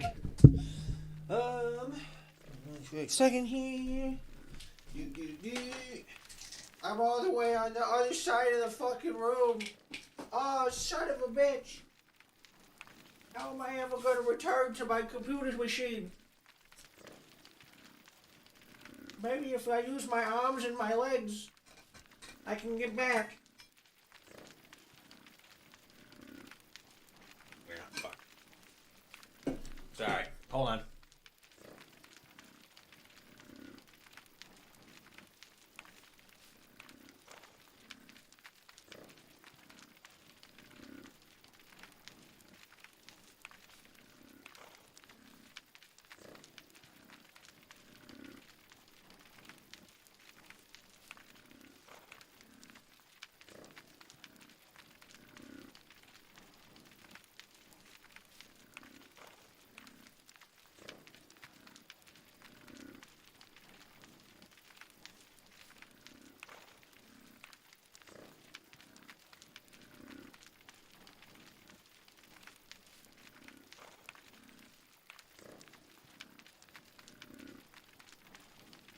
All right.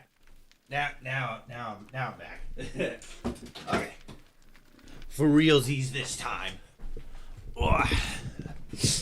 Okay. Like, share, and subscribe. God damn it. Hit the follow button. All right. There we go.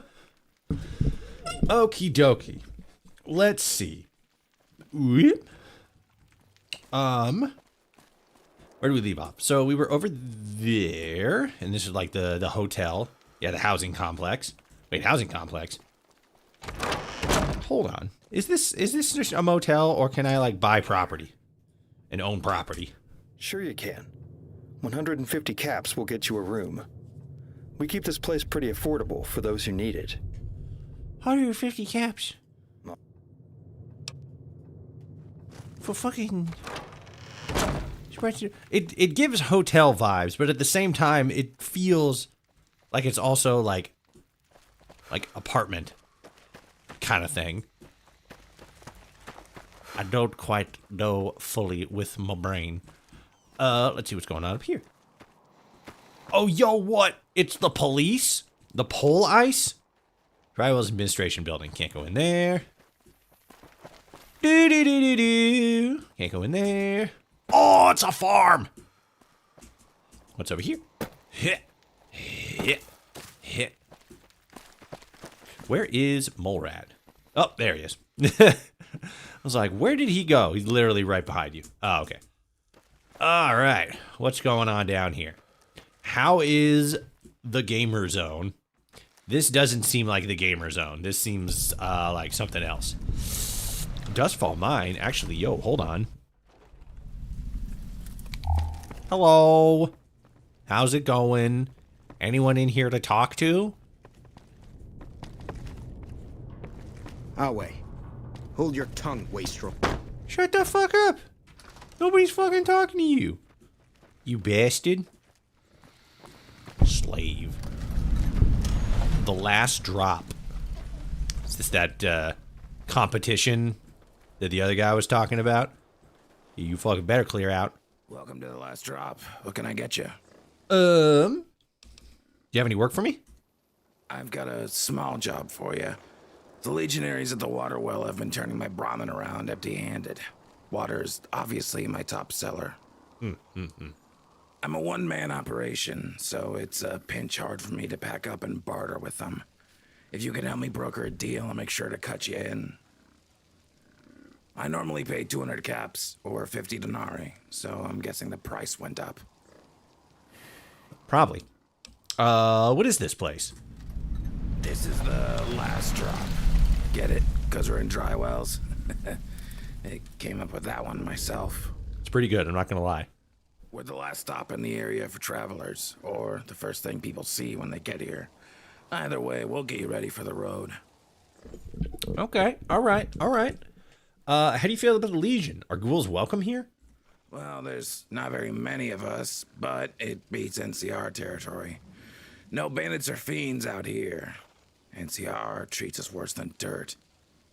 Like ghouls specifically? Legion rule isn't perfect, but it beats being in the Mojave. I would think, at least, you know, on a legal standpoint, ghouls are treated way better in the NCR than they are in than they are in Legion territory. Because isn't that like the big thing about, you know, the NCR? Like they have equality and stuff, but then there's just like racist people in like government and stuff like that. Could have sworn that was the case. What's up, Milo? Salve. I don't know what that means. Can I pass through the gate? You may not. Passage beyond dry wells is restricted to Legion subjects, merchants, and legionaries at this time. Tell me about yourself. I am Decanus Milo. I'm charged with the protection of the roads along I-40 and dry wells, and I help maintain order in the area. What, in front of the door? Dry wells is vital to Kaisar and the Legion. We send many troops through this location, and it is a backup deployment area for the Mojave. This makes my role doubly important. I protect the people here, and also ensure supplies reach their destination safely. Okay. Bye. Voila. Voila. Fucking dorks. And these are just dudes. Yep, just dudes. Okay. I mean, I guess technically we do have a bunch of quests could be doing, but I want to keep poking around and see what we got in the shop. What's through here? It's inaccessible gate. Hell yeah. Where's the quests? There's the quests. So, I think Rick Sawyer. Is that here or is that? Okay, that is here. Okay.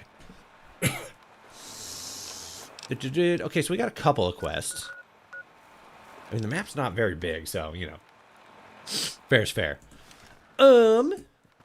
What about the farm?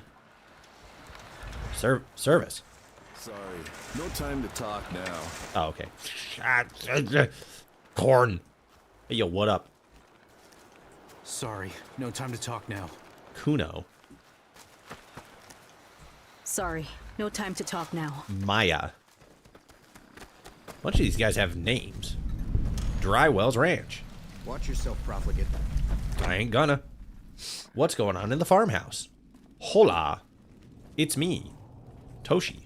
Away. Watch yourself, profligate. Nope. I'm gonna watch me punch you in the back of the head. Fucking pissing me off. Oh, I can't go out that way. Fair enough. Okay, and then... Ooh, have we been here yet? Who are you? Shelter Sam. Boom. Oh, God. Where there's a huge bomb coming, it's gonna kill us all. We need to prepare. Okay. You all right? Oh, I'm all right. I'm telling you, it's coming. We've got to prepare. A huge missile flying in from the sky. Mars told me in a vision. He's talking about us. How can I help you prepare for the bomb that's coming? Oh, I know. How about a suit? What are them big yellow ones? I saw a fella try one on in the shop down the road. His name is Sam, too. Okay. Why do they call you Shelter Sam? Impending doom. I'm just Sam. Sam Davis. They call me Shelter Sam because I'm the only one smart enough to know what's coming. Hell yeah. Tell him that. Snitch onto the cops. Tell him he's a security risk. Where's your shelter? My shelter isn't built yet, but I'm gonna put it right here. It'll be huge and go underground for miles. Just you wait. Okay, I will. I believe in you, Shelter Sam. Bye now. Bye now. Well, he was fun. He was a delightful caricature. This kind of looks like a fire station. There's a fire truck. There's multiple fire truck. Meaning that it probably is a fire station.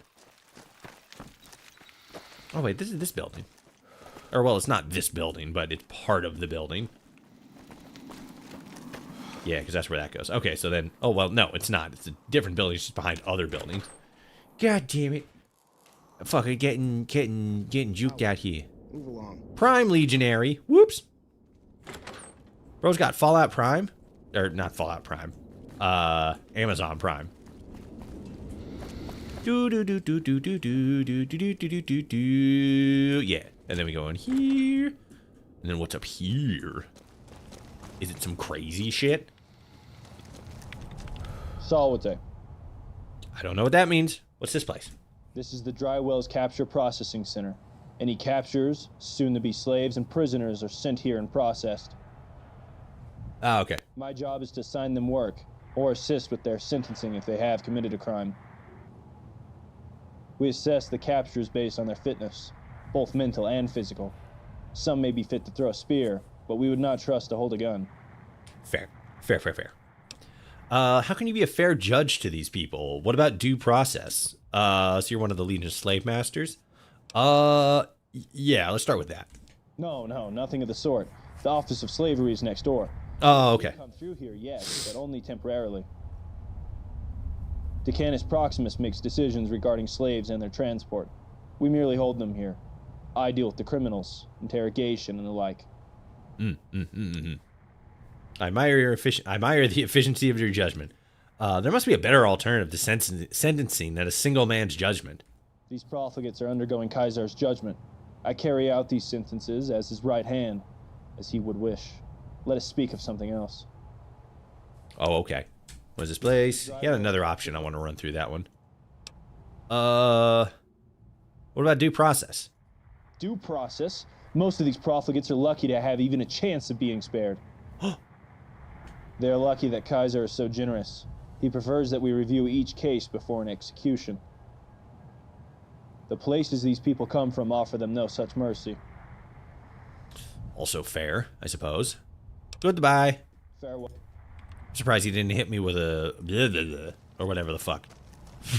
Whatever the fuck y'all say to each other. True to Kaiser. Pizza. Food. Dudes. A lot of dudes in the Legion. A lot of dudes just kind of hanging out in dresses and skirts and such. With their thighs all exposed. Just a bunch of dudes doing dude stuff in the desert. Yeah. Alright. I can't run faster. I'm exhausted from running all over fucking hell's half inch. God damn it. Get it? Because instead of half acre, it's half inch because there's not a whole lot here. I mean, there's a decent amount here. It's just not very spatially wide. What the fuck is happening over here? Oh, duh. There you are. I was like, what the fuck?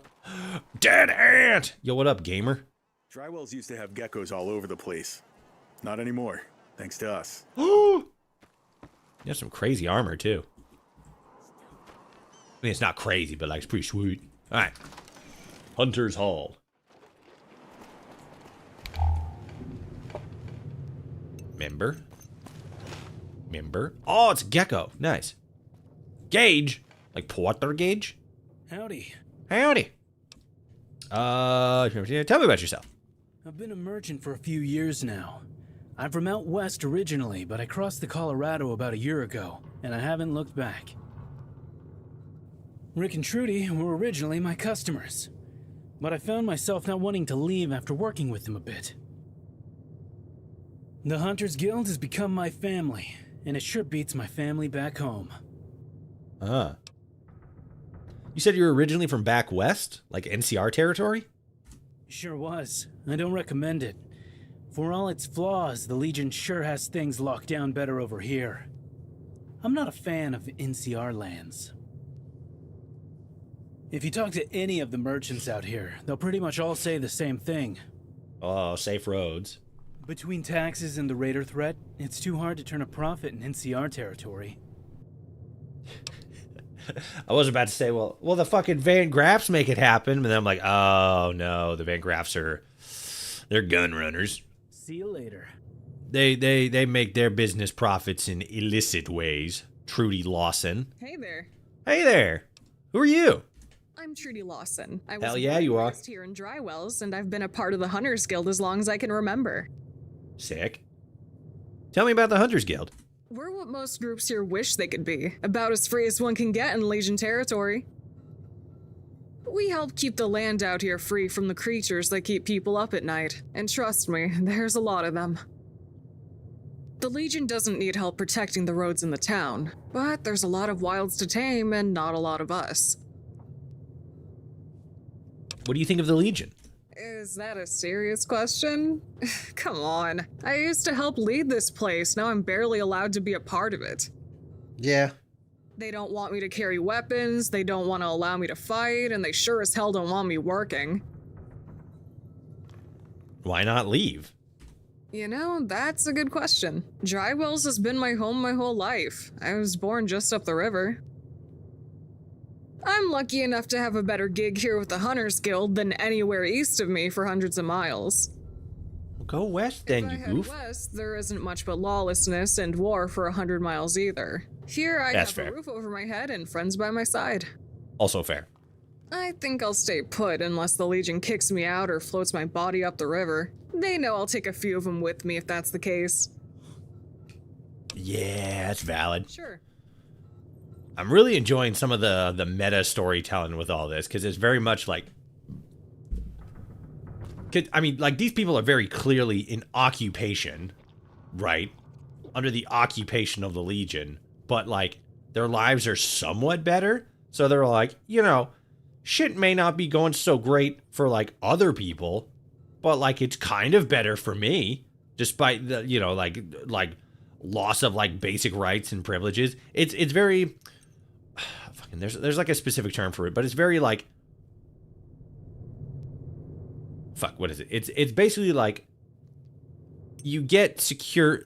It's like security at the cost of freedom or something along those lines, which is, like, it's a step into that whole, like, accepting authoritarianism kind of thing. You're just fucking stealing all the food, ain't you? Can I help you? Maybe. Tell me about Drywells. Drywells is home.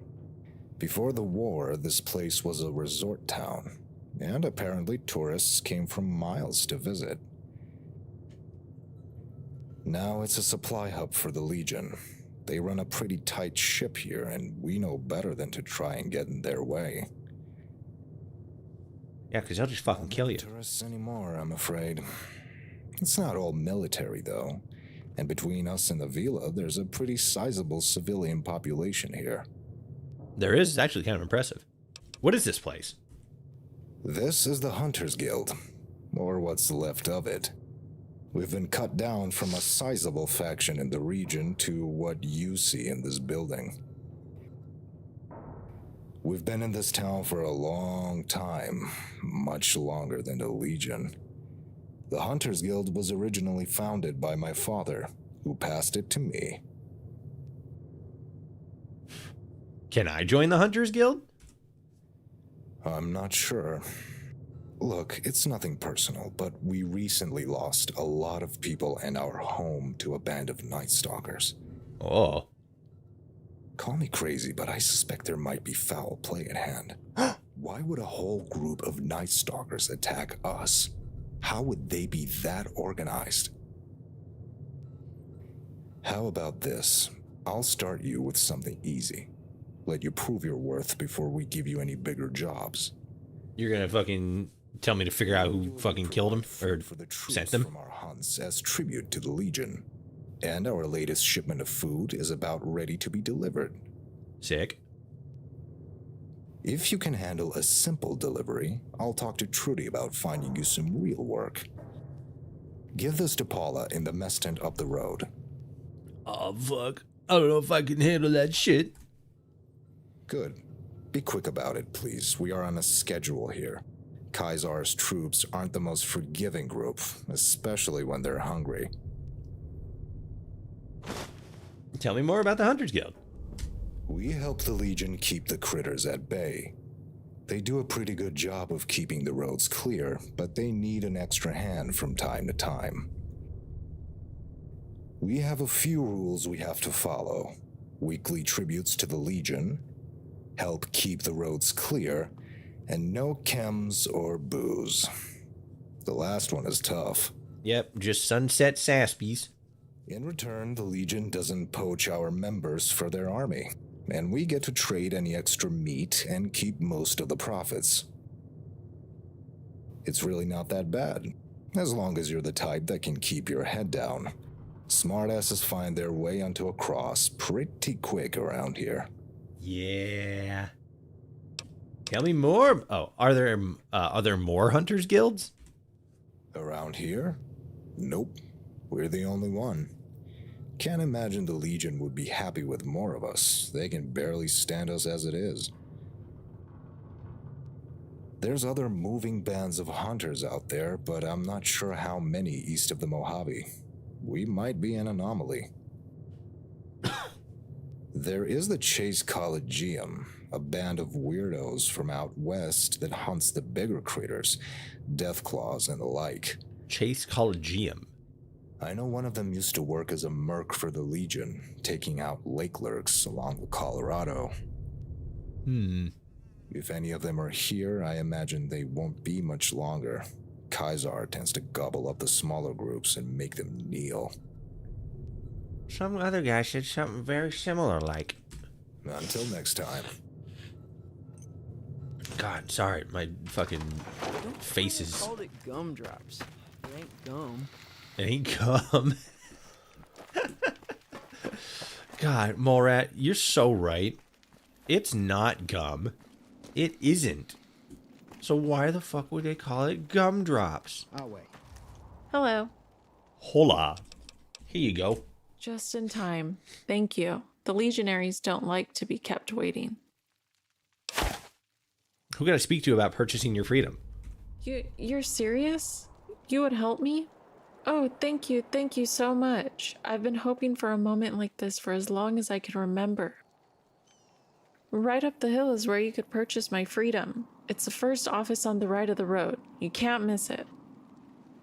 There is a man there named Proximus. He is the head of the slavers and would be able to set me free. Just be careful not to anger him. I don't have much to repay you with, but I'd be happy to make you some food if it's any help. Do you need help finding a shelter once you're free? I guess I hadn't thought about that yet. I'd love to live in the villa if that's possible. There are such kind people there.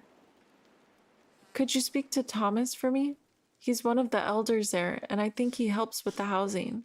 He's always been really good to me. Okie dokie. All right. So, let me see here, actually. I guess I'll run back there and do that real quick. But I can't run. I don't got no AP. Jump the dog! Oh, did you fucking see that shit, mole rat? I fucking jumped over that dog like it was nobody's fucking business. That dog got so jumped over. Yeah. Bloop. Alright. I did it. Hello again. I delivered the tribute. Great, thanks. That means your brain and legs are functioning properly, which is a good start. Fuck yeah. Speak to Trudy if you want any more work. I think we can start giving you some real jobs. Let's do it. Hey there. Rick said you have some more work for me? I sure do. We'll start you off with a smaller hunt, but a hunt nonetheless. Man. If you want to be one of us, you'll have to prove you can handle some critters by yourself. Up the hill by the villa used to be a camp for the Twisted Hairs tribe. Before that, it was a campsite for tourists. Now, it's a charred ruin. The cave there attracts all kinds of bottom feeders and scavengers. I want you to head up there and wipe out a mole rat nest for me. Any questions? You already did that shit. Can you tell me more about the Twisted Hairs? Sure. They used to own everything around here. Now the Legion will barely mention them. They're pretty much erasing them from history. The only remnants the Legion leaves behind are the ashes of Twisted Hair camps and the carcasses you see along the road. The Twisted Hairs were a force to be reckoned with, and we had a lot of unpleasant encounters with them. Still, I preferred them to Kaiser. Yeah, probably because they're not fucking gender locking A you. survivor of the Twisted Hairs. A woman who rose up in the east and carved up a lot of legionaries. Not sure if it's true. I'm ready. Good. Come back when it's done. You can keep any spoils for yourself for this one. We don't want any meat from animals that fed on human bodies. Yeah, it's fair. Just make sure you get the mother. She's the one that caused the infestation in the first place. Pretty sure I already did that. Pretty sure they're all dead. Hey there. How's it going? No? Really? Sure. I guess I missed something. Whoops. You gonna get mad at me? Oh, yeah, I didn't fucking notice your belt. Yo, that's cool. It's got fucking Night Stalker tails and head on him. Epic. I don't know what I fucking stole, but I guess I got away with it. Alright. Let's go talk to Thomas. That was his name. Let's go talk to Thomas about getting our girl set up. Let's put this away. Don't want to be fucking whipping out the blicky on the mean streets of Legion turf. That's how you're liable to get your fucking head chopped off. If not, just fucking get your body riddled with bullets. Where's this pointing? That's pointing us over there. Yeah, let's do this.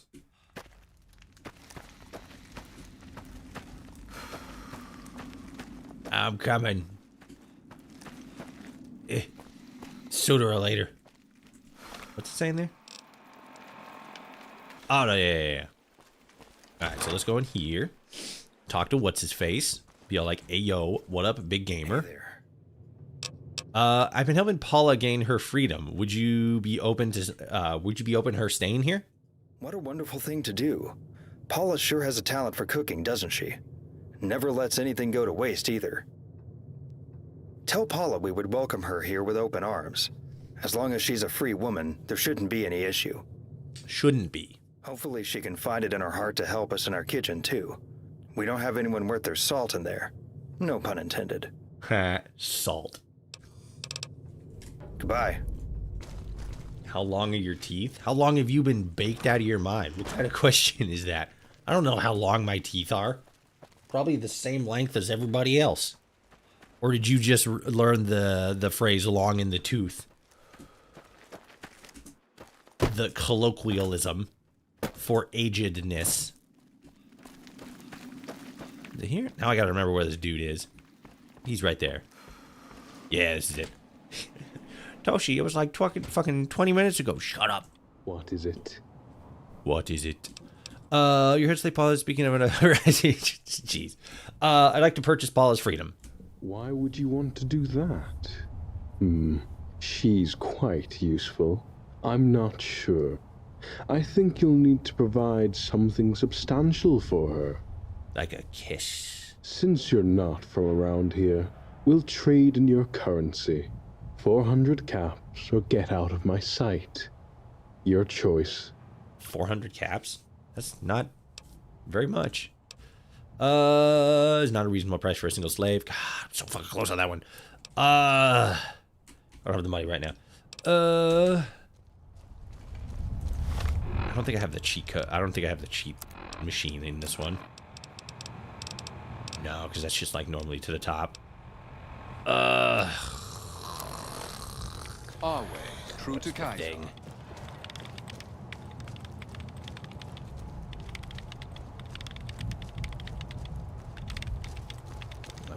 Let's see. All right. Player dot. There we go. I need barter. I think it's 50.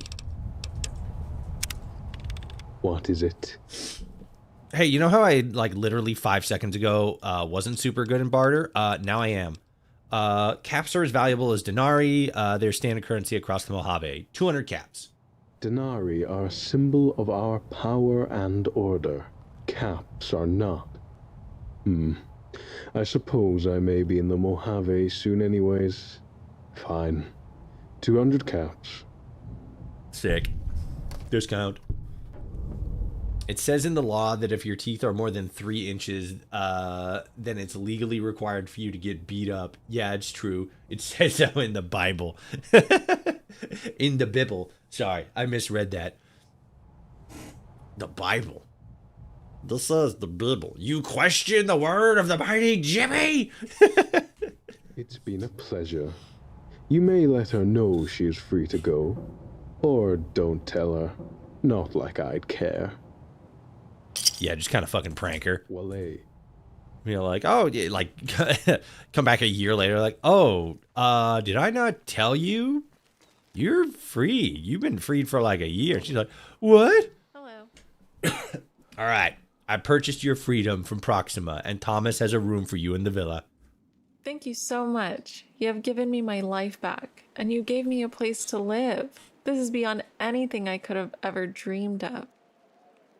Here are some special meals I have prepared that should help you on your journey. I can't thank you enough. Hell yeah. Let's fucking go. Desert salad. Unshackled Part 1. Interesting. It says Part 1. I wonder if there's like, we can do multiple ones and free like more slaves. That'd be crazy. Okay, so learn more about the suspicious merchant and their intentions. Yeah, I think that's just that one.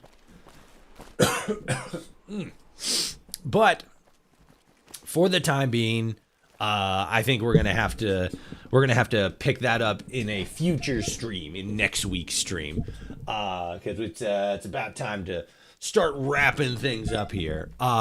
This is pretty good. It's very, like, so far, it's how do I describe it? It's the same as Long 15, where like quests and story stuff are built tall, right? It's a small area, but at least so far anyway, it's dense with multiple story options and side quests and whatnot. The interesting thing that I found, and this could just be me not being, smart, but the Long 15 feels like the main point of being in that area, the main like objective of the area, figuring out the stuff between the mayor and Frick Stanton, was either like a very small main quest, but then like there's a lot of like side quest stuff in the actual world, which is really interesting because it's I don't know, it's interesting in the sense that it makes the entire area feel not so much as if it's like, big like new area, like main problem to focus on, and instead is focusing a lot more on like smaller stories that just so happen to be going on in the area. So like, for example, let's say that Dry Wells is a part of the main game, right? It's not drawing your attention away from the main quest of Fallout New Vegas. It's instead just more smaller stories taking place in a specific part of the wasteland. Kind of like a lot of the places or a lot of the missions that you go on in like, Freeside or the Strip and stuff like that. And comparing that to like a lot of other mods that's sort of like, oh, new area and then there's like a new big problem to deal with. I think that's an interesting way to go about it, because then instead of like trying to draw your focus with a different kind of story separate from the main game, you're instead creating a bunch of smaller stories that act just like that, like side quests for this area that is intended to be in addition to the main quest, as opposed to a sort of like, side thing that you go on. And I think that's a really interesting,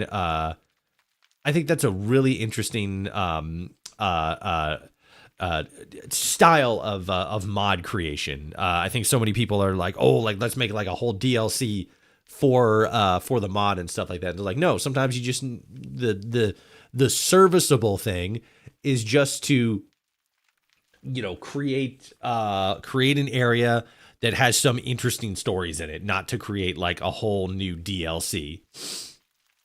I accidentally just made a reference I didn't know what that show is, Meatball Man and Cup Dude. It's Aqua Teen Hunger Force. And yes, it was a maybe not intentionally, but it reminded me of that scene. But yeah, it's funny. But yeah, Aqua Teen Hunger Force is a crazy show in and of itself. But yeah, accidental reference, hilarious.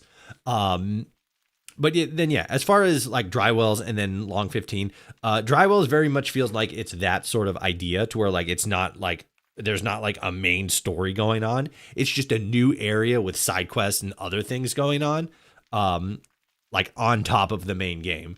Long 15 kind of feels like it's the same, but again, we either like sequence broke the actual story events, or we just completed it and I just wasn't really paying attention.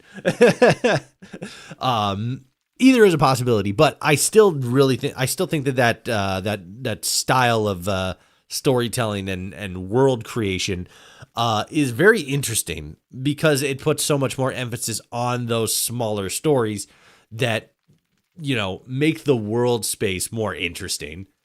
And I really like that. I really like that as a I really like that as an approach to mod creation. Oh, it's Adult Swim. I'll have to watch it. Give it a watch. It's going to be really hit or miss. It's a very sort of like stoner show, you know, but like it's like even without that you know, that approach and that mindset, it's still pretty funny. But yeah. As far as Long 15, Drywell, stuff like that, I think we finished up all the Long 15 stuff. Drywells doesn't feel like it has a whole lot. Again, it's a very small mod. We actually probably could have finished it up if I hadn't fucking drug ass actually trying to get to the mod. But yeah, we will most likely only be doing one other stream of this next week. It might not even be the entire stream. We might have to hop over to like Shelter or Fallout 76 or something for that. But I still highly recommend anybody who's trying to mod New Vegas, definitely check out Toxic Whiteout and his mods. Of course, there's an ad starting soon. Definitely checked it. I guess I could actually.